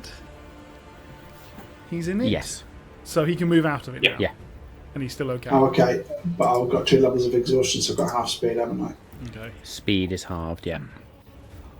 And as soon as you move there, your speed will no longer be halved. So you've got 20 feet of movement that you would have moved to get out. Let's go there. So you now just got So a literally all I've disadvantage done in on my turn ability is checks. move. It's fine. It's all good. Thanks. Thanks for coming. Asmodeus' gaze will now turn towards the Queen's darkness. You'll get the killing blow, Anna. Where do you think you're going? Make me a wisdom saving throw, please. Oh, me. I get advantage. +4. You do. I am rolling like an absolute. 17 is the best I can offer. Seriously, cleanse the dice. Queen's Cleanse your darkness lap. is going to take Save 18 points of psychic damage, and is going to take 18 an points. additional point of exhaustion. That's 3 levels for him now. 2. Because he stepped What out of the level is that? Sicking Radiance spell. So he stays at True. So we're back on 2. So we went down and then back up. Yeah. Kirik. Still not good. Oh man, yeah. Could I move? I don't have the map open because low on resources. I can move you. Could I move sort of northeast 40 feet? So like between pointing the other way, putting myself between Asmodeus and the Queen's Darkness, sort of.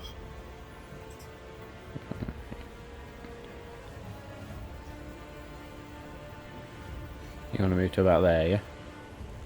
About there? Yeah, just as far as I'm away from the light and the radiance. So you were there. So that would be... Thank you, Dave. I don't mind being closer to Asmodeus than to Queen's Darkness, but yeah, there's perfect.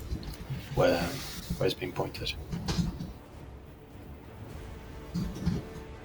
Yeah. Are they? Yeah. That's Okay, great. so you would lose a point of exhaustion. Amazing. And as that happens, as I'm moving, I will use my action to use the Sunbeam again. So that's a Constitution go saving for it. throw from Asmodeus. Shit, that rolled out. We'll try again. That's not good. And that's even worse. So, the grand total Constitution saving throw will be a 21? Just saves. So he is going to take.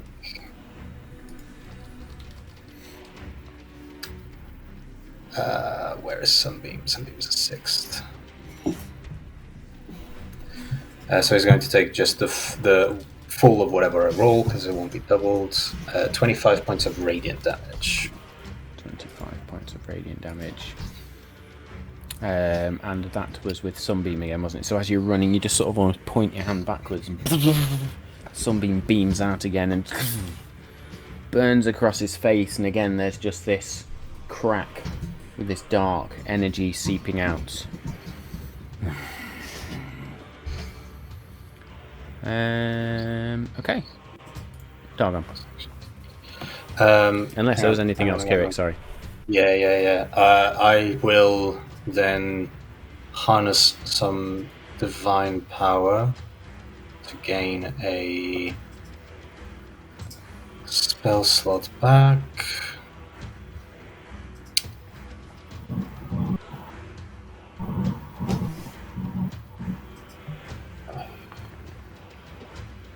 I just went really judgery. I'll gain a spell slot back with harness divine power. Then I'm actually going to action surge. Nice. Okay. And with action surge around the descending on the holy aura, there will be a mantle of feathers. As I'm going to cast Death Ward on myself because I am. Yeah.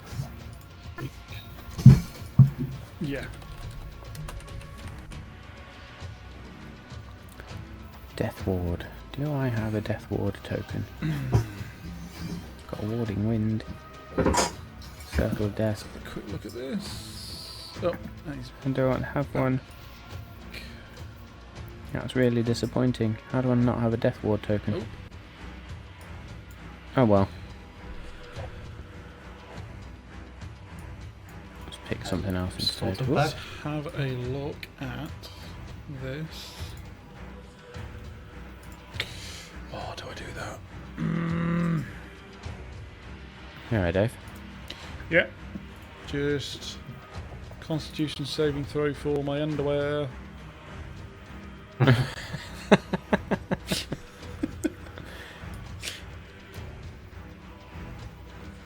Okay. Whoa, that's not what I wanted. We'll shrink that down a bit.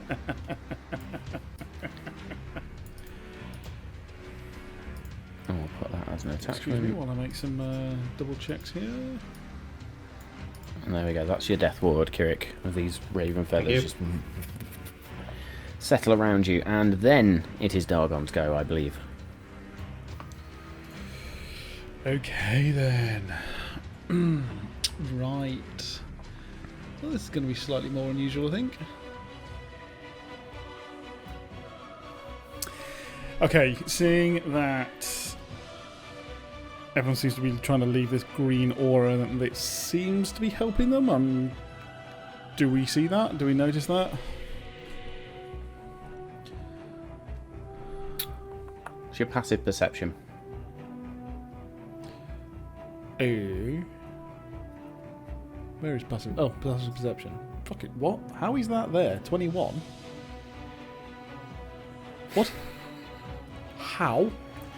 Oh, is it because the because of my sentinel shield? Mm-hmm. That might be it. Yeah. There you go. Yeah, damn. That's the only. Surely the only so in reason. which case, Yeah. which makes sense because Dargon's very a battle master and very much aware of what's going on in the battlefield. So see your allies sort of crawling out of this green glow, and the greenish light fading, and them seeming to sort of take a deep breath and be able to move quicker or just do different things. Yes, you would notice that. Okay, so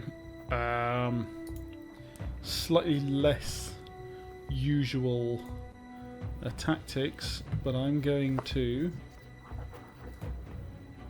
just randomly click around my character sheet, like it helps.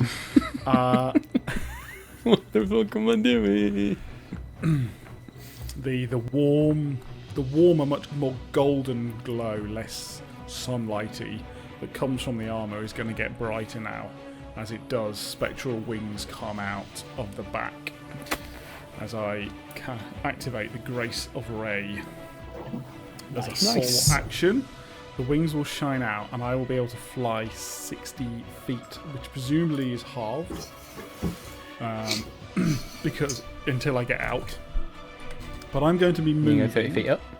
No, I'm actually going, well, sort of. I'm going to go sort of diagonally over, so probably like round Asmodeus and above Bothrid. So however much that's going to use, I'm essentially trying to get myself there, still within combat. Okay. My 5 feet combat of Asmodeus. But it should also mean... So do you want to fly up at any height? I'll say you can go up 5 feet, 10 feet. I'm not going to be particularly strict on that one, to be I was honest. going to say 10 feet. Let's do 10 feet, yeah. So I'm nearby. 10 feet. As 10 feet up in the air. As I do that, the warmth almost looks like flames coming off of the wings, but in, again, a very radiant way. They will flutter down and encompass Kirik. Kirik, do please heal yourself with 50 hit points. Oh. As I also use the healing pool of 50 points, and you're going to get the lot, Sunshine. Healing light of Ray, flaming radiance just descends around you, Kirik, and you feel that warmth and see, as you look up, Dargon almost embodying the very symbol of the Everlight herself. I will also... Any point doing that? Can't do that, can't do that. Yeah. As I fly past Asmodeus, I'm going to fling my dagger as a bonus action quick toss. Nice.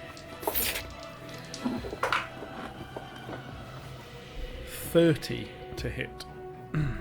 Yes, He's nice. gonna hit.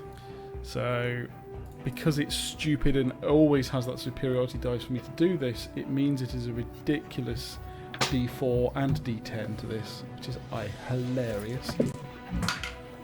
So that is 16 points of piercing damage to Asmodeus. As you sort of soar up slightly and round, and that flame-like radiance just burns around, and Asmodeus just turns to look at you, just beam this dagger outwards that just spins and rotates before sort of spinning towards its target, and then catches Asmodeus in the collarbones.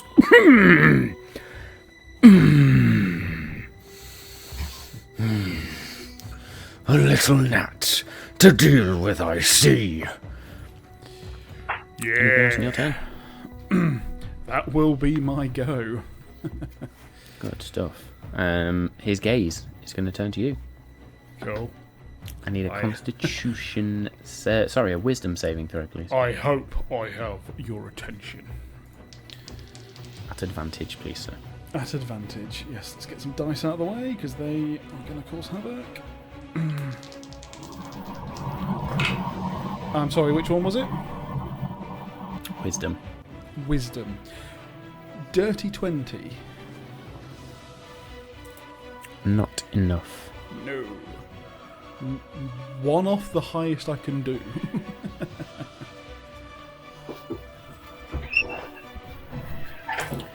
Okay. Well, unless you roll a natural 20, of course. I was going to say, basically that was a 19. Because I count that as +1. halving damage at least. So you are going to take, as part of that, 20 points of psychic damage. Okay. And a level of exhaustion. But I've lost one. Now I've moved out. Yes. Okay, so I'm going to You lost one stay and at gain level 2. Fine. It's And then I presume Bothrid's that go. exhaustion, does impact my flying speed. Yes. So your movement speed in general is halved. Absolutely fine. Yeah, cool. So it is then Bothrid's go. And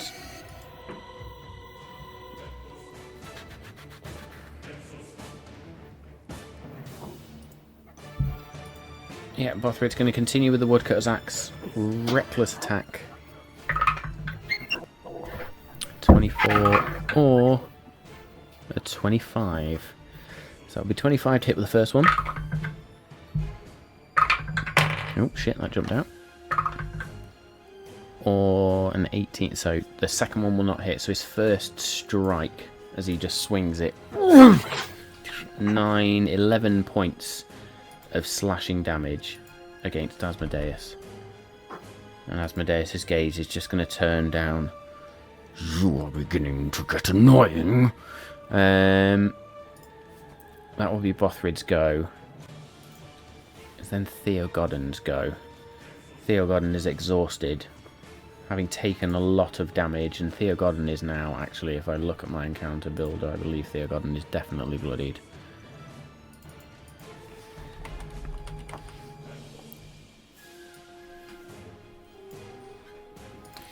I'm just going to attach that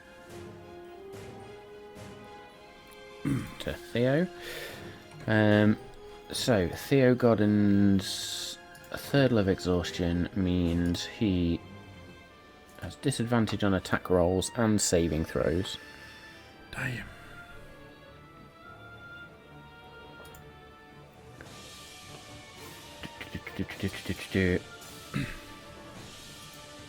He's going to cast Mage Armor on himself. Asmodeus hasn't tried to attack anyone with an actual attack. It's mostly been spells recently, isn't it? He did first round, and now he's switched to his spellcasting abilities. Yeah, that's fine. That's fine. Yeah.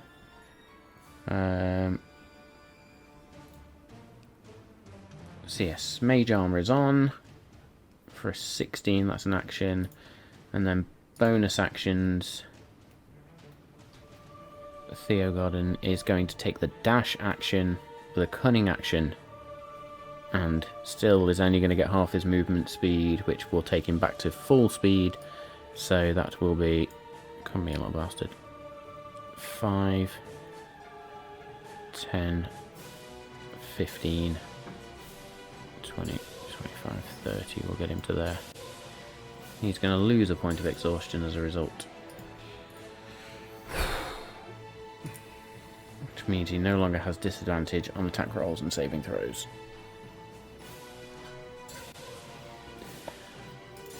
But he's not looking good, is our Theogodon.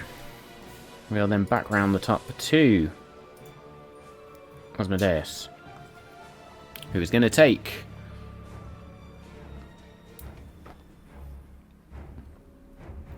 radiant damage.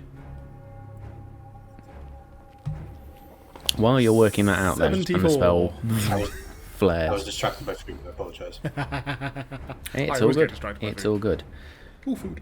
Asmodeus would technically have disadvantage on strikes against Bothrid, given Holy Aura. Bothrid's been attacking recklessly, so these strikes are going to be normal. Yeah. So that's 27 or 30... No, 52. for 50... 54. 52... 54 points of damage. Yeah. More cracks just appear on Asmodeus' body.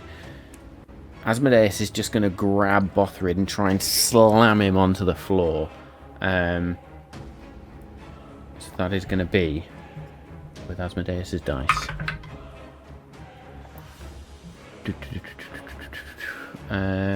26 to hit, which of course is going to hit Bothrid. He is going to do that twice. I will Sentinel attack him. Second one's okay. Carry on, but I'm just putting my aura in for that one. That's okay. Second one is also going to hit. And then he's going to do it a third time. Yeah. Third one's also going to hit. The lowest I rolled there was a 27. Blimey.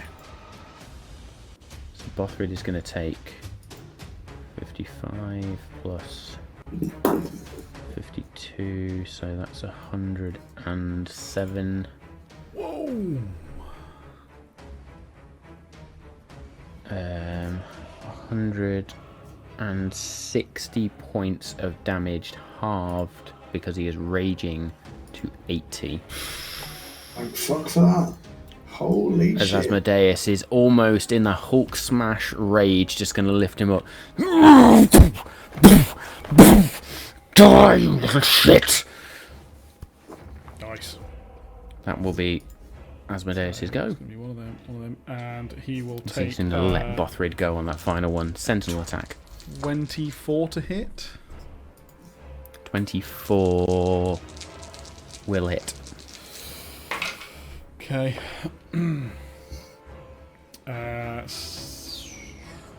15 points of slashing damage. 15 points slashing damage. And 13 points of radiant to 26.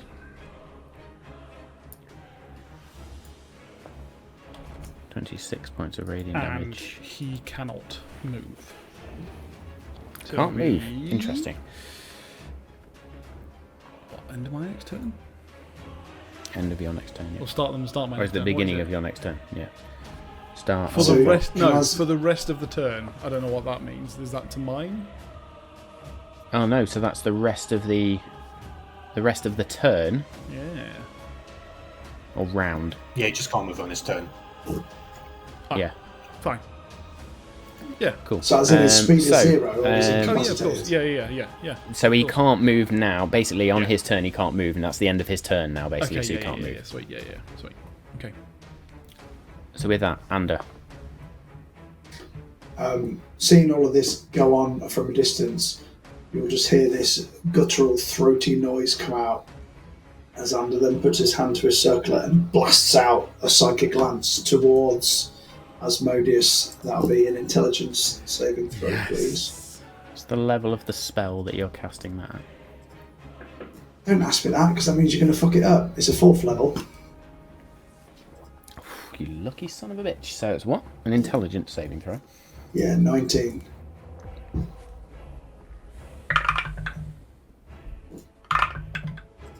Saves.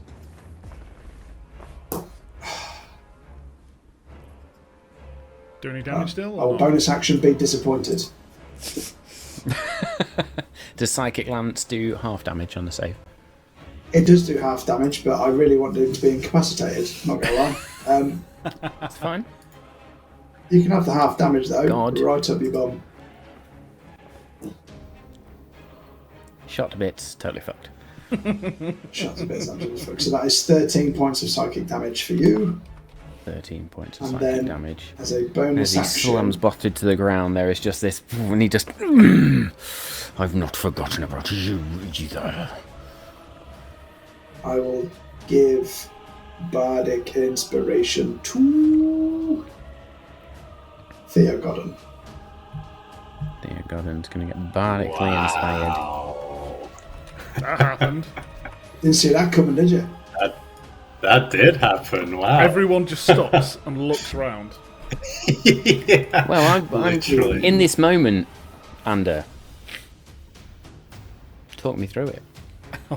Absolutely. Elton John. This is the Can You Feel man Love that has Tonight is dealt playing you in the so background. much.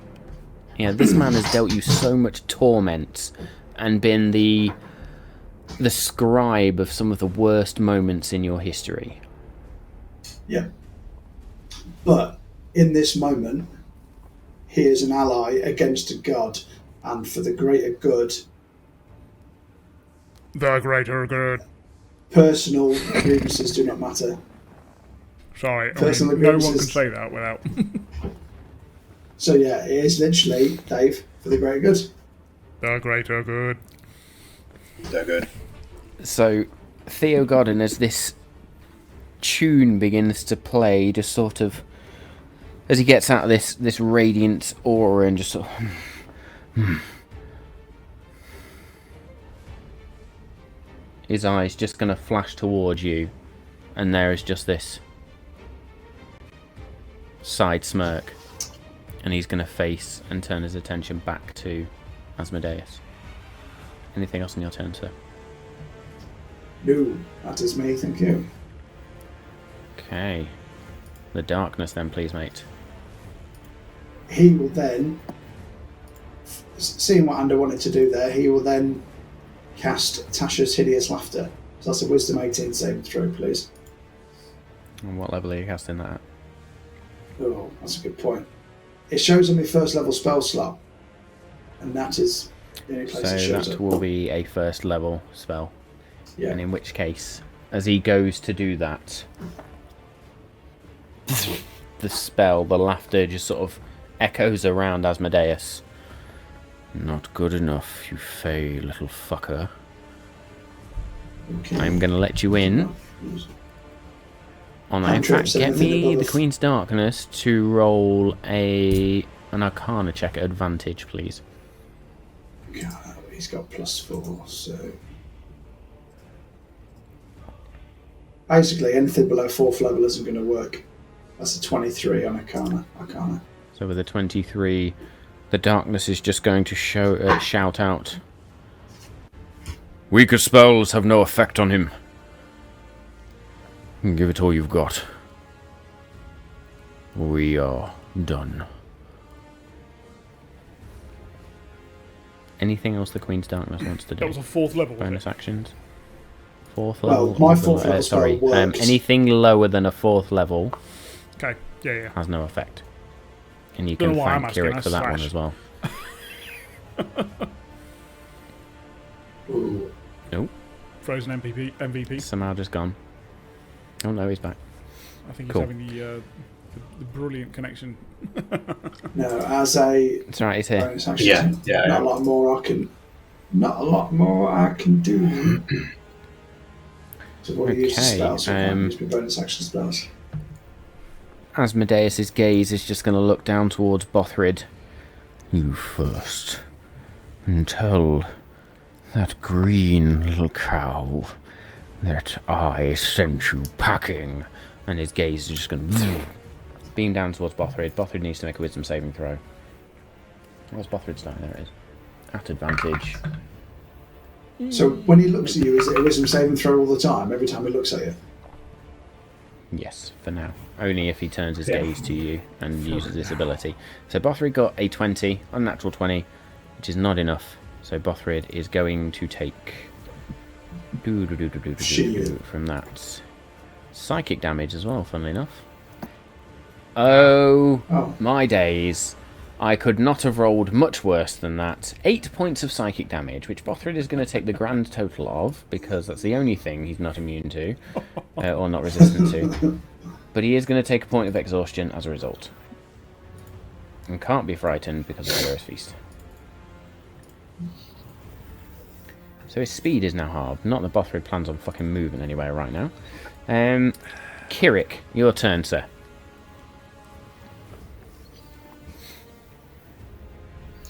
I should point seeing out that my friends are getting tired, exhausted all around me, and with the information that what the Queen's Darkness has just given us, I will open my hand towards Asmodeus, and I will focus the solar energy rays around me, but instead of shooting a sunbeam, I will imbue it with the darkness of the Raven Queen. And I'm going to cast an 8th level guiding bolt.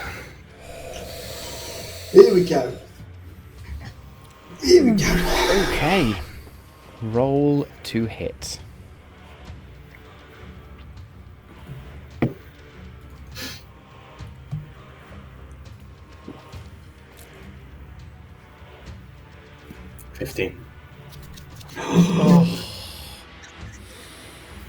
Misses. Should we give you the inspiration? Take everything out. Given you advantage.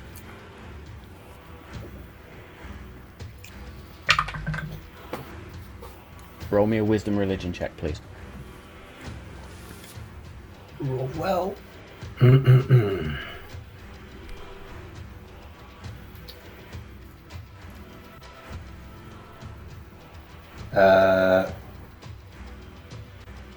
+6 on top of this. Natural 20 for 32. Where was that a minute ago? No, I know. In this moment, as you go to cast this large spell and just sort of reach out, and you can see the spell going to miss, the guiding hand of the Raven Queen just nudges you to the side I need you to roll me a... What did you roll to hit, sorry? It was just a plus 12 to hit. It's the, You rolled 15 to hit. So you rolled a 15 to hit. 15. So yeah. Yeah. Roll... I just need to make sure it's going to work, otherwise this is pointless. Yeah, roll me a d8, please. Oh, God. 3. Even as the Raven Queen just guides your hand with an 18, the guiding bolt just curves off. God damn it! We will get him, Kirik. We will get him. Patience. Patience. Doggone. Unless there's anything else in your turn, Kirik, sorry. Bonus actions. Patience, I don't have any. No. No, that's gonna be my turn. Yeah. Okay. Doggone.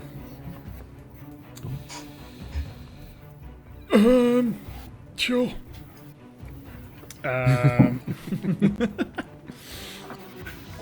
Okay, what can we do here? Let's go for a bonus action fainting attack.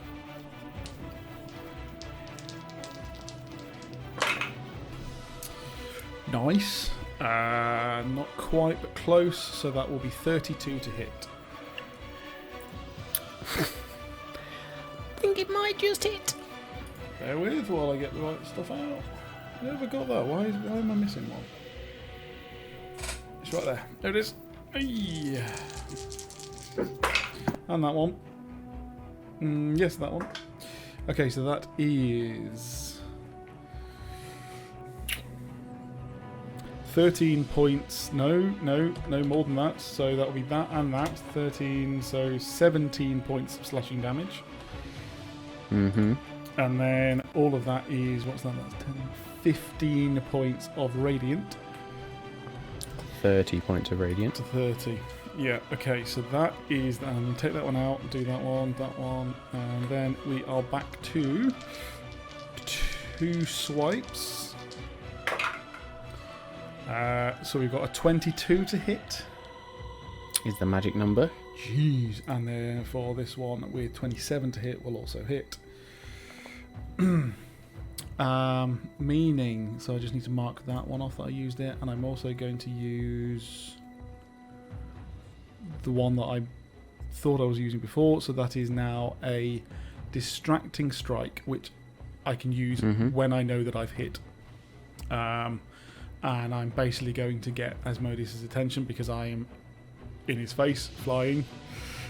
So we are going to do this one first. So the second attack is 9 points of slashing damage, but you won't believe this, 22 points of radiant doubled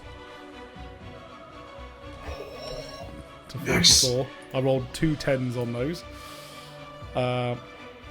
and then Pause. Uh-oh. Doggone. yeah. How do you want to do this? No. Fuck off. You've got to be kidding me. You have got to be kidding me. Okay. I feel like it's only round 1. Yeah, this is only round 1. It's got to be. Oh, I don't know. Enjoy it. He's this gargantuan creature. I'm going to fly it with my wings. Caught him right across the chest. And then I use Timiel's Wrath through the neck.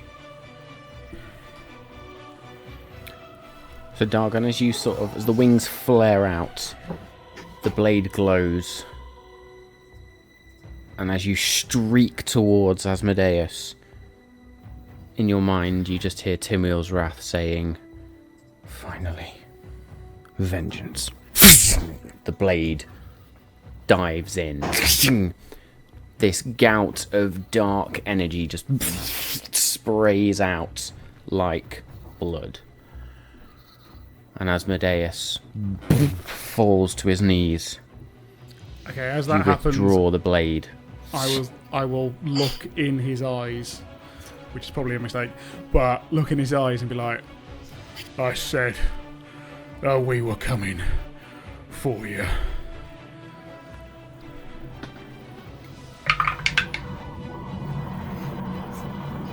I need to remove the concentration off him anyway. If I could. Because that went a while ago. As he falls to his knees, then you draw the blade out. Bothrid lays on the floor, just sort of... Theogodin there, panting. Asmodeus' eyes just roll. Not that you can tell, because they're just orange, these bright red eyes. He just sort of rolls his head backwards.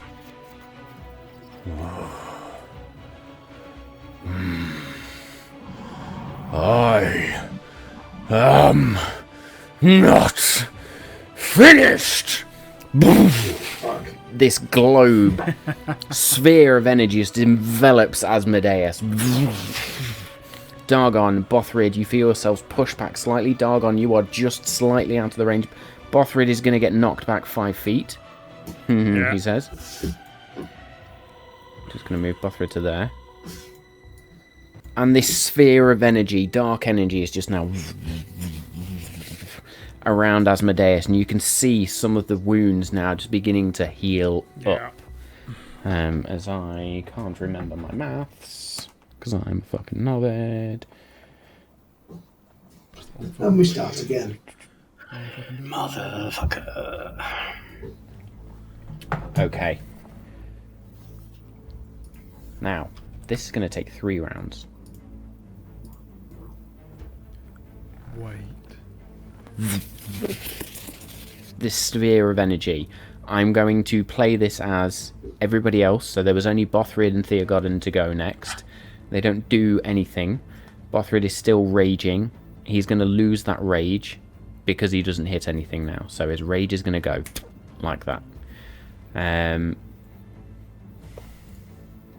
With that first round, as it gets back to Asmodeus' turn, you can see some of the wounds are just beginning to... In his hand, you see this silver form beginning to reshape itself.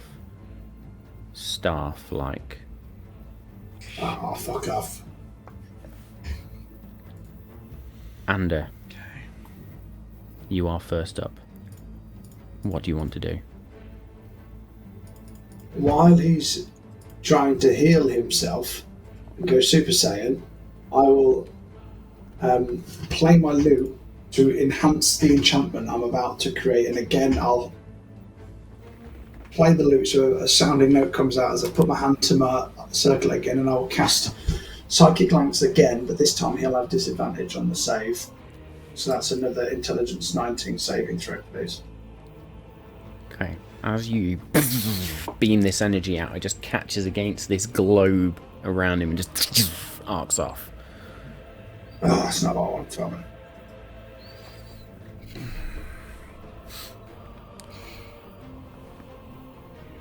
Balls. You can all see us thinking real hard right now. Okay, so are we saying else you want to do on your turn? Effectively 3 rounds he's invulnerable? That spell seems to bounce off that globe. I'll give a Bardic Inspiration to Kirik. I'm just fucking spamming them like dollar bills at a strip club. Just Bardic Inspiration left, right, and centre. Bardic Inspiration to Kirik. Yeah.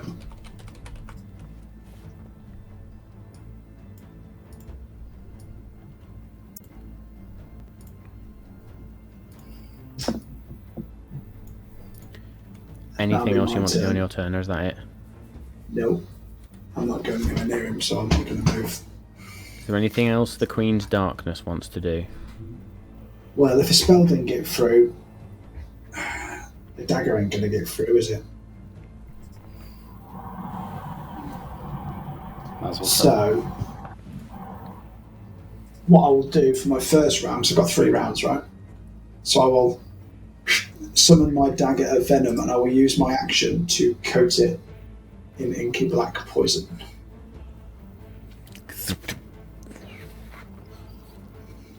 see the Queen's darkness just calls it back and just runs his hand along this quite long blade for a dagger. And this black energy, this dark shadow that he calls, just turns into this like dripping, viscous liquid that coats the blade. That counts as my action. In this moment, the Raven Queen speaks to you.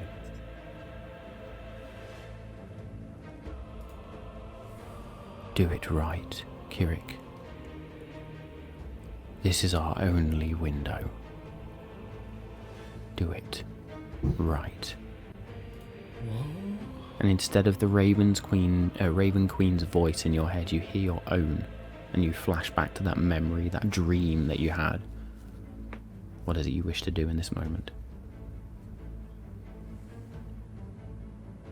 I hope you fucking know somehow, because I am confused. No, I also have to check. Is he still here? Is he frozen? Here. That's what I was going. Yeah. He's there. Yeah, he's here now. He's there. You may have missed some of that. Did you get any of that?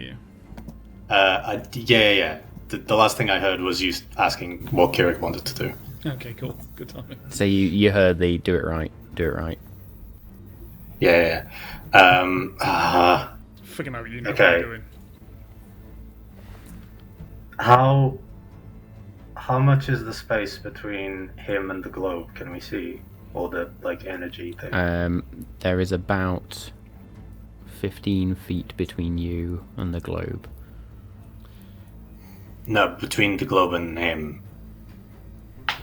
Or is it the same space between the globe and Asmodeus. It's pretty much just covering him. That. So imagine in the area where he is, that circle is just... I mean, if you want to describe what you're planning or thinking, moreover. I was thinking of dimension dooring inside the globe. That's what I was thinking. I thought you were doing. Yeah. I love the look on that face. Then I want it to happen. Oh, you've got to try, surely. I gotta try. Yeah, I'm gonna dispel strength of the sticks. Okay.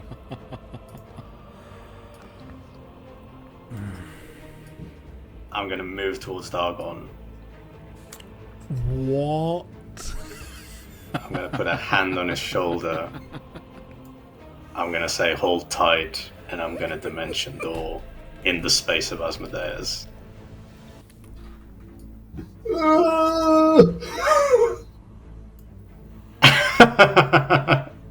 This fucking spell. Do just need to double check something.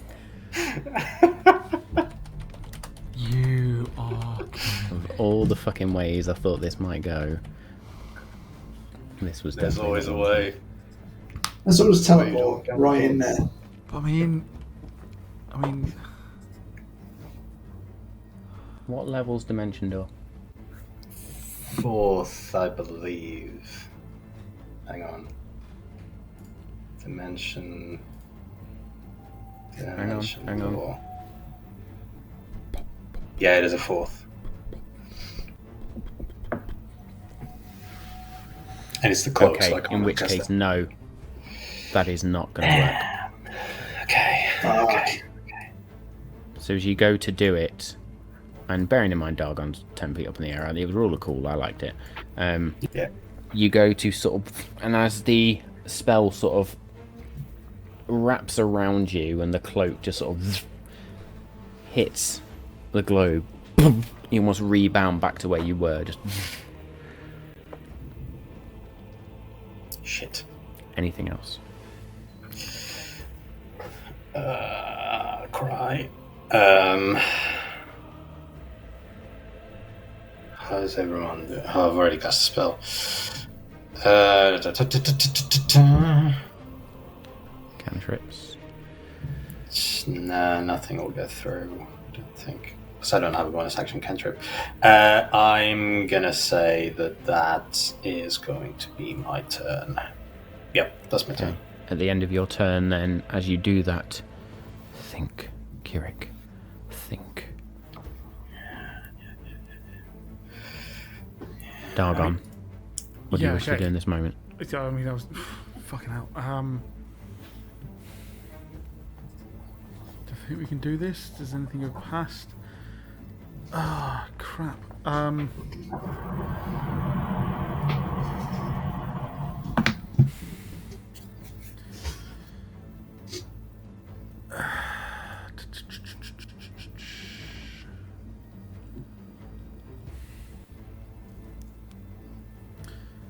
That's okay. That spell just went off, but that's going to be concentration as well. Oh shit! And corruption. Okay, so yeah, that's. Can Dargon just smack at this his orb? So what happens? Kind of like all those little creatures in Avengers Endgame where they're just trying to pull that shield apart. Kind of sort of just pry in the sword and just try and that's what I'm thinking. Whether it even just bounces off, I don't know, but that's the idea. Actually, that was in Infinity War, not Endgame. It was. You're absolutely it right. Was. Totally correct. It's the Wakandan shield around that city, or that nation, I should say. Make me a strength. Yeah, make me a straight strength. Let me just have a look. Skill checks. It's just going to have to be a straight strength check, I'm afraid. Okay.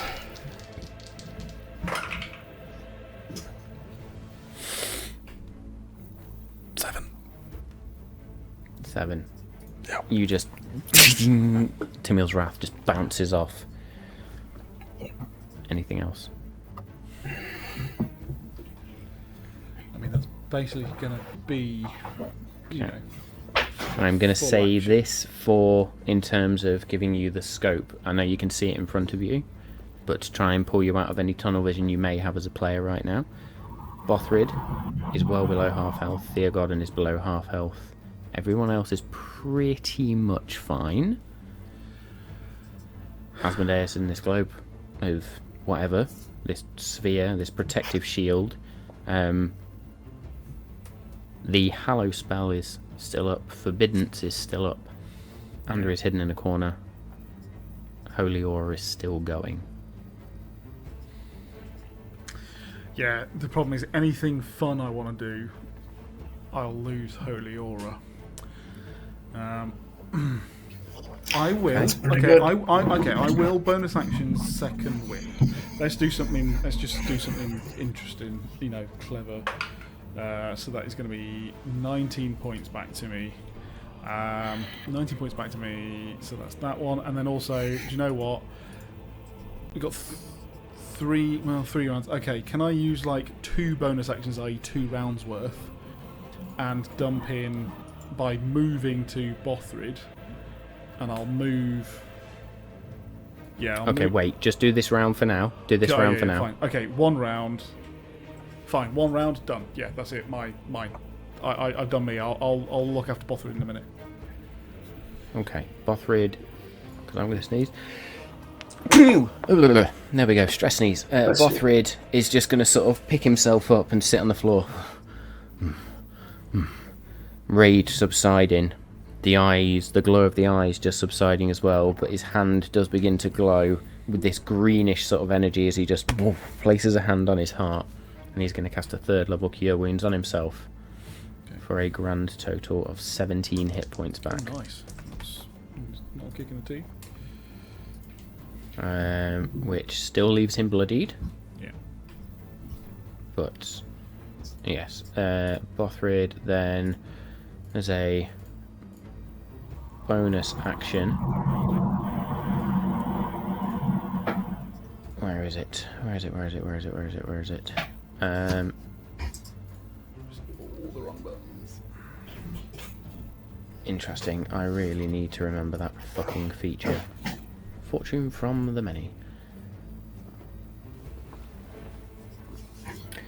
Gets a bonus depending on how many allies he can see. Anyway, he's going to use his Fey gift hospitality. And he's going to look towards Theo Godin and give Theo Godin... What is that? 1d6 plus 6 temporary HP. 12 HP. Nice.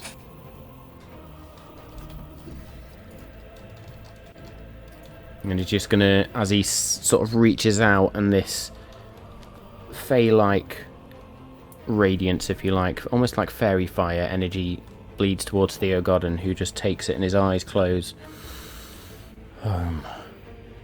Bothrid's just gonna turn around and say, "You better appreciate that." That is Bothrid's turn. Theo Godin, then, in this moment.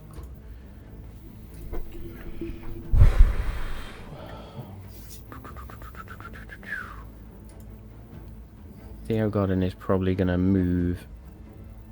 He's going to use his cunning action to dash again, because he's only on half speed, so he's going to go... fuck's sake. Yep. 5, 10, 15, 20, 25. Pick up his dagger. 25, 30. Get back to there. That will be Theo Godin's go. They'll then back round to the top of the round.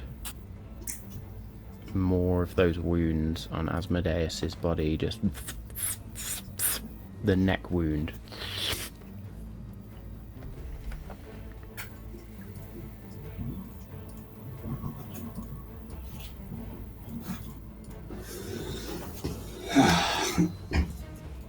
And what do you want to do in this moment? Sorry, because he finished his turn 30 feet away from me, the the rune on my armor is going to shine, and I need him to make a wisdom saving throw, because I'm going to use the Queen's Sight rule. Okay, because he is still in the hallowed area. No, in fact, that wouldn't take place, so ignore that. So you want him to make a what saving throw, sorry? Wisdom, please.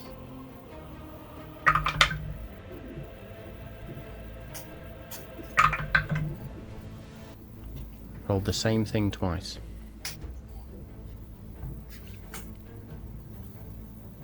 Unnatural 20.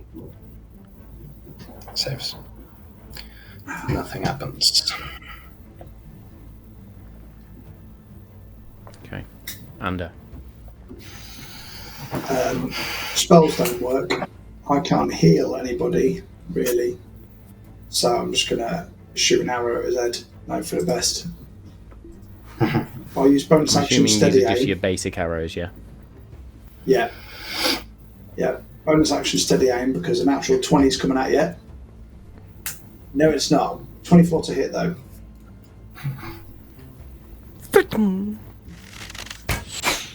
Bounces off the Fuck. the shield. I'm useless. There's nothing I can really do. Can't help anyone. Apart from Bardic Inspiration. That's it, mate. And That's make done. me a charisma... Make me a charisma-based arcana check, please.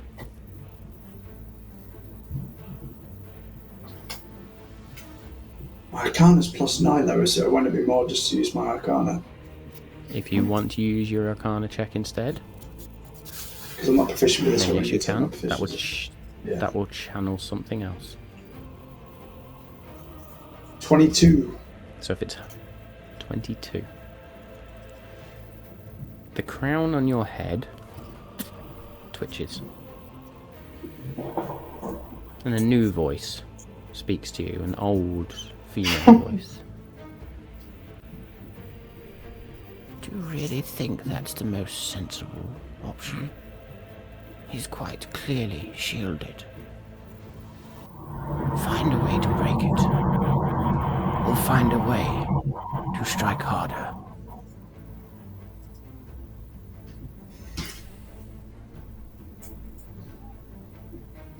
When he comes out of this, he will be more. You can also be more.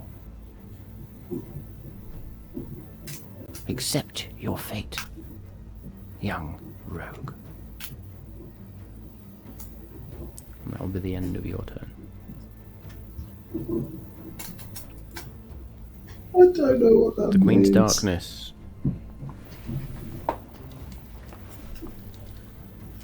Okay, The Queen's Darkness, just fucked then. me head. Accept my fate. What? Just fucking kill myself now? Is that what you mean?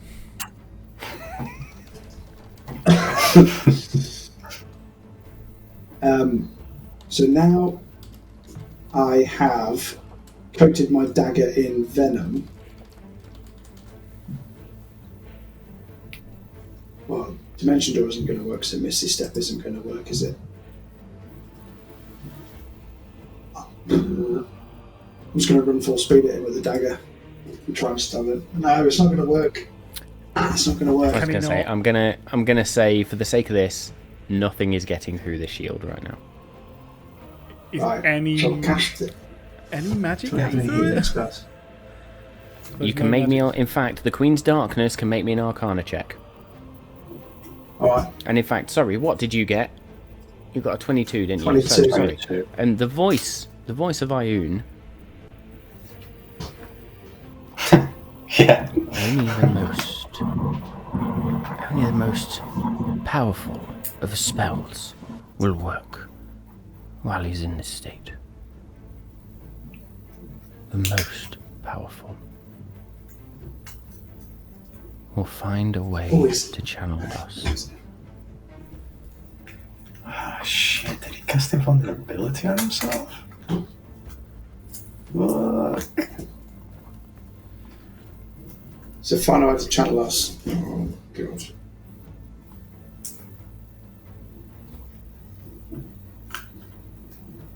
Most powerful spells. What's the Queen of Darkness got?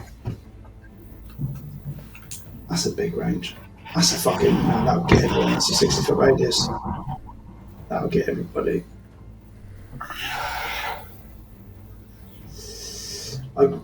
Unless I put it... Is there a way... Yeah, I could cast it far away. So I want to cast... Yeah, it's a 60-foot radius, right? But I only wanted to get Asmodeus. I'm just going to use my verbal spell, why not? So, I'm going to cast Maddening Darkness. The fuck is that? You're about to find out. It's a magical darkness. So you which is only a wanted 60-foot to catch sphere. Asmodeus. Yeah. I'm Otherwise, going to say in everyone this else is moment, the fucked. Queen's Darkness is going to sheathe the dagger. Alright then. Claps his hands together. And from beyond Asmodeus, behind him, this point of inky black darkness just begins to spread. And it's only going to catch Asmodeus, and basically the spell radius ends where Asmodeus is.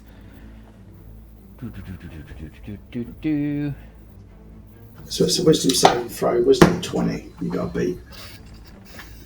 Excellent. So I am going to put something on just to be on the safe side. An adult nappy, 'cause I feel like it. I feel like I need one. So we're going to put that there. Or in fact, Yeah. no, That looks we'll cool as put it well. there. That's exactly what I thought it would look like in the head. Cool. I'm going to lock that. I'm going to make it a prop. Cool. Is this darkness just... So this is Remember that concentration spell for up to comes 10 with- minutes. top of the next round? So did it get through to the point where you got to make your saving throw? Is that as the spell is cast? It's whenever a So- creature starts its turn. Oh, okay. Whenever you start turning the sphere, yeah. It makes a wisdom saving throw. Okay. Anything else on the darkness's turn? No, I'm pretty happy with that. Kirik. Just gotta try and figure out how to channel the ghosts now. Well, watch this. Do it right, Kirik. Kirik is gonna smack his shield on the floor and looking at Asmodeus as much as he can right now through the darkness and feeling still the kind of pulse of the holy aura around him. Looking at the kind of circlet on top of Anders' head and having just witnessed the magical abilities of the healing abilities of the Wild Mother, he is going to cast Divine Intervention. Yes. To try and break the aura around Asmodeus.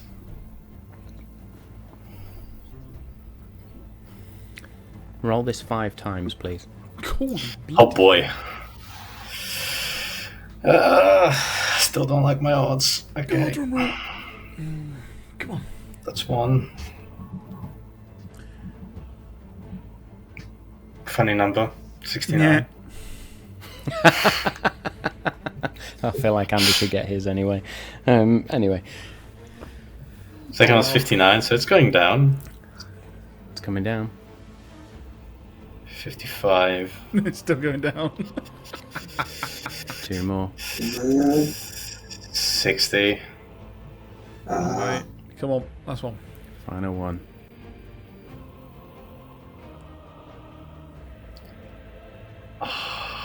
77. It was on 17. Then it just fucking run out. Okay. As Kirik casts this, you fall to your knees, and there is a energy surges around you. Your casting of Divine Intervention is not used up. Oh boy. Okay. Okay. Really wish I had Action Surge right now.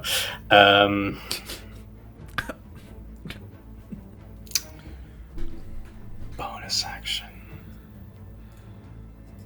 Bonus action.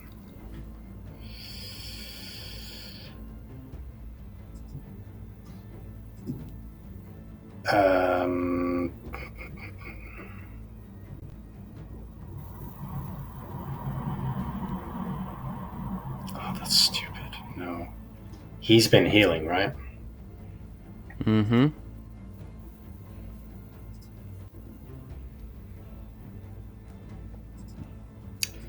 Doesn't help. Okay, in that case, I will use my bonus action to cast a mass healing word on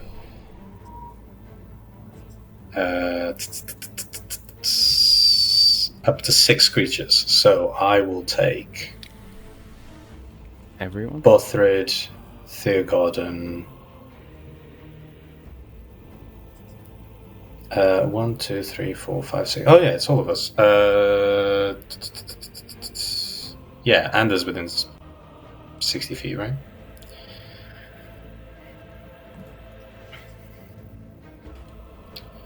I'm going to do that 5th level, which will count as a 6th. So let's roll that. Mass healing word. Everyone's going to gain 13 points of healing.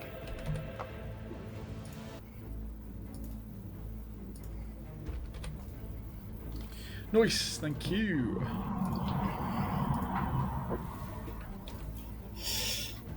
That shall be my turn. Dargon.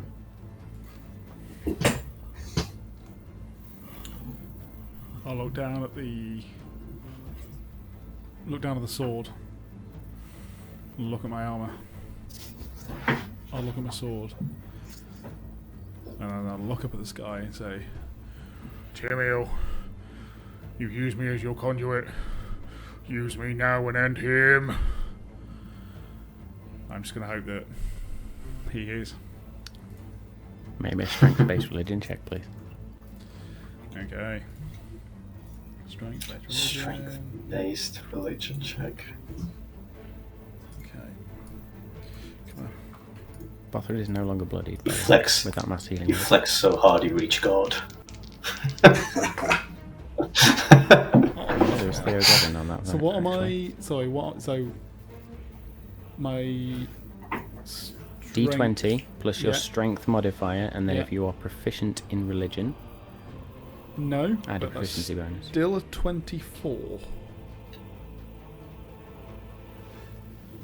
Okay. As you say that, Timiel's wrath is going to glow. And there is going to be this beam of radiant light.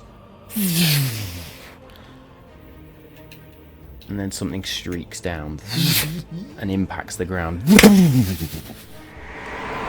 Wings unfurl.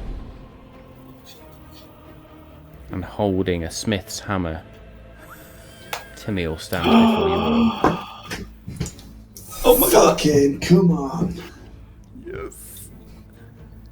You asked. I am here.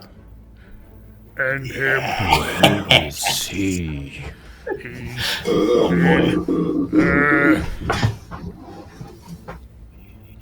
He's angry. Timiel is now on the board. Oh boy. If all we have to do is ask nicely, I would have done that 3 rounds ago. Can't give you fucking everything, guys. Come on. Bothrid, in this moment, seeing Timiel arrive, is just going to smirk. He's going to stand. He's going to place the woodcutter's axe behind his back, and he is going to take out Nature's Thread and just holds it. Nature's Thread is going to glow.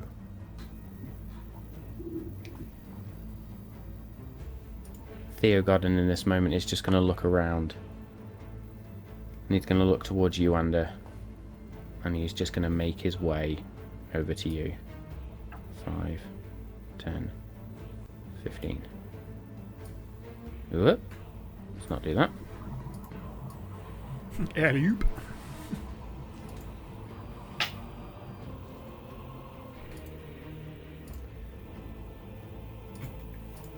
Back round to the top.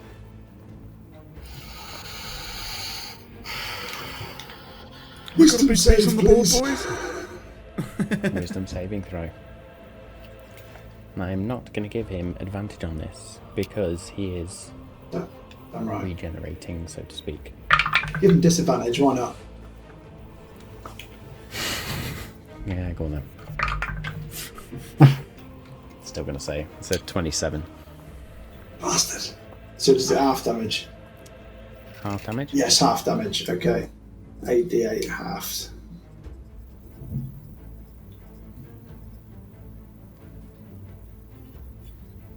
Oh, there's some ones in there. Oh, one of the dice is freaking out. Oh, D&D Beyond. What? There we go. 37, so 19. So 15, 19, yeah. Ander. So, I'll hold on to my circlet and I will try and speak back to it and I will say, you've given me great intelligence. Either guide my strike or come down here and do it yourself. What is the choice? Do you know what? I love it. I absolutely love it. Make me an Arcana check. I'm going to use a You've lucky made your point choice. Mm-hmm. because I'm panicking. And the second one is better. 22.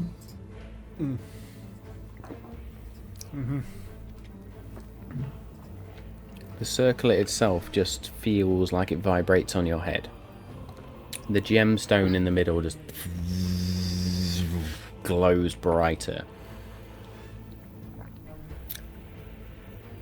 And this almost spectral form overlays over your body of an elderly female individual. Where you hold your bow, there is a staff. All of your spells for the next 10 minutes will be cast at advantage. If somebody has to make a save, they will do so at disadvantage.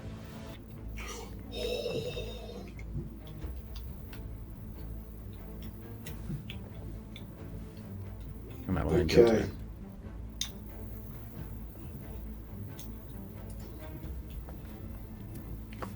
The Queen's Darkness? Fucking hell. What's he going to do?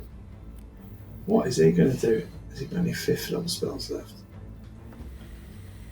He still can't get through the thingy bob though, can he? So, what's his choice?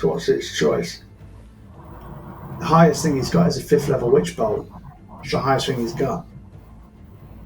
So that's what he will try, and that's his last 5th slot. That's a +10 to hit. Roll to hit. So that is, Matthew, a 26.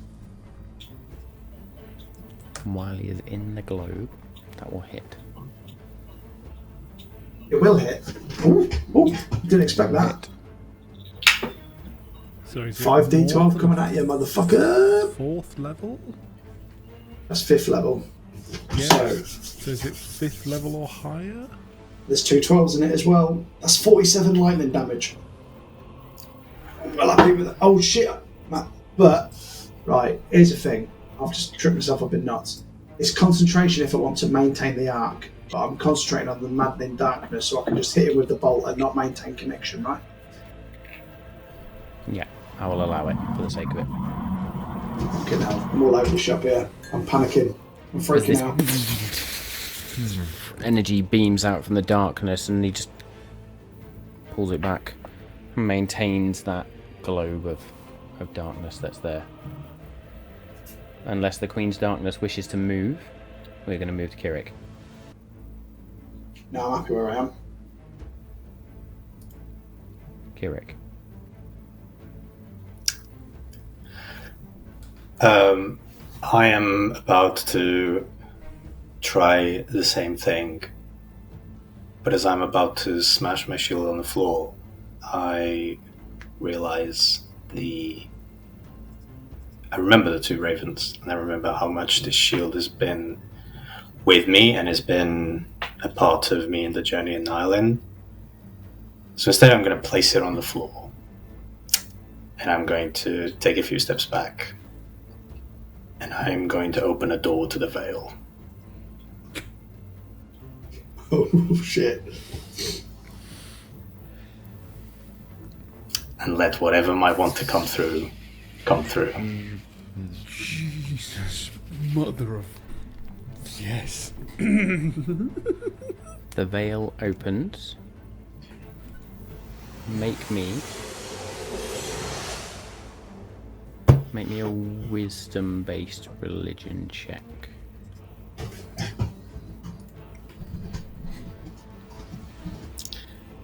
That will be a +6 to this.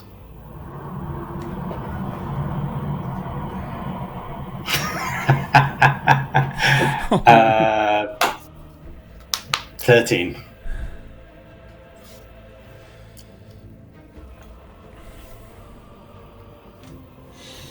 Said that the big chunk was going to come out for critical moments. Yeah. Got stuck.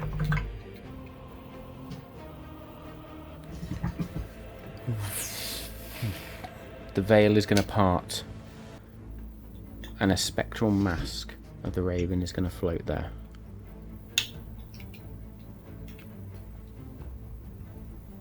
I hope this is right. Me and a too. figure is going to begin to form. Elven features begin to form. Black robes and a wooden staff that looks like a withered hand forms in their hand, and this shock of white hair and bright green eyes forms as Nathan Witchwood steps through.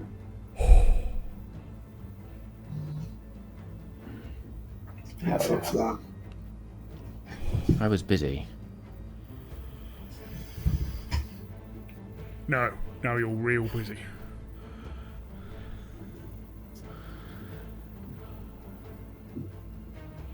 For Nialin, then, I guess. And he is just going to step through the veil as the veil closes.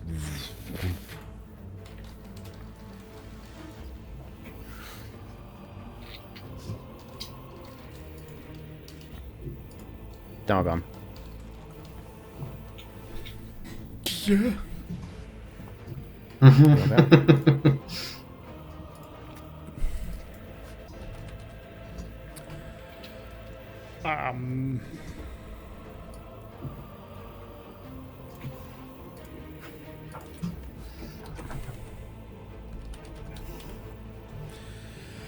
Yeah.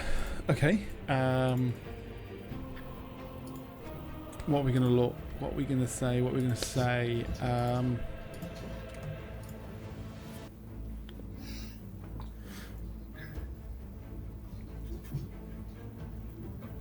Cool. Yeah, I'm gonna fly up 10 feet, and I'm gonna.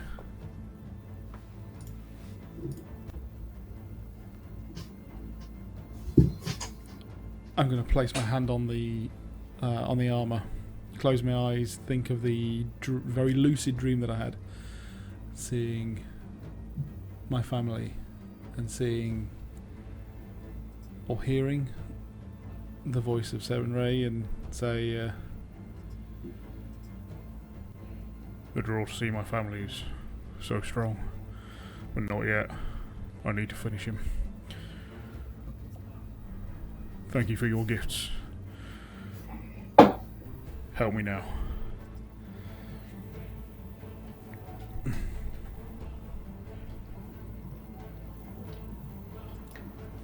I need all three of you to roll me a d20, please.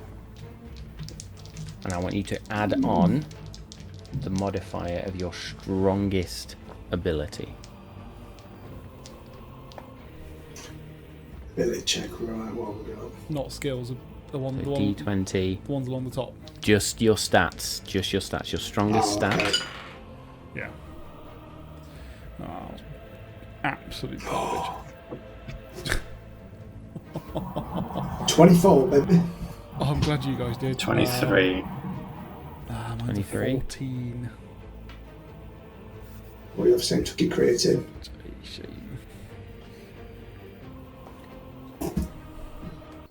Should we do a Bothrid as well? Yeah.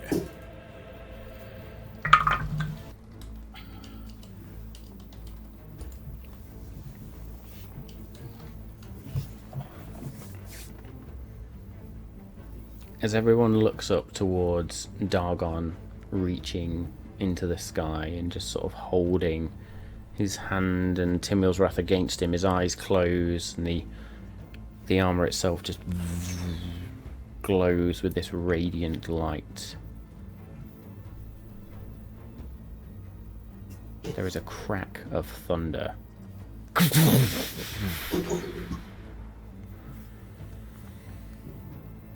Storm clouds begin to appear overhead. And the Everlight in your mind, Dargon. I can help no more. But there is one who is not done yet. And there's a bolt of lightning. Come on, Beams Cord, onto get the involved. floor. Fucking cord. A a blue dragonborn stand with blue dragonborn wings, a shield and a warhammer. Nice. Hello, boys. I'm back. Oh, I've actually got goosebumps. So am I. Draco Draco boy. the Blessed stands before you. Yeah. Good to see you, Bothard at this point is just gonna shuffle himself onto his feet, cracks the whip out. Well, I'm ready. Let's end this. Theogodon's gonna spin the dagger. Nathim's gonna hold his staff, cracks it down onto the floor. As the barrier around Asmodeus shatters. And Asmodeus stands from his knees, the hair where it was black now, burning with fire at the ends of the strands. His eyes, where they were red, now just aflame. And the ruby red staff in his hand once more. Friends, I see. I will kill all of you! And that's where we're going to end tonight. No, yeah. Bastard. I was just having that idea of basically all of us slow motion just going straight towards Asmodeus. You got people running in from the sides. I mean, Asmodeus can see Basically- shit right now, to be totally honest. He's in fucking magical darkness. That's true. This is our Avengers Assemble moment. And then we just Absolutely. fucking charge. I can do this all I've day. got. Absolutely. Can I just ask a question? no. I've got goosebumps, but has anybody else got a semi, or is it just me?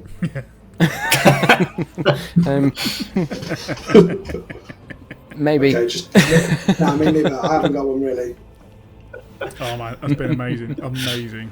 Let's see what happens. Amazing That's stuff. amazing, Well, yeah. thank you all so much for joining us for the first half of this fight. And what a fight it's been. We will conclude this next week, hopefully. But please join us once again for the Fight for Nialin Part 2 as the power of the gods takes on Asmodeus. Don't miss out. Stay safe. Don't forget to join the Discord server. And we will see you next week.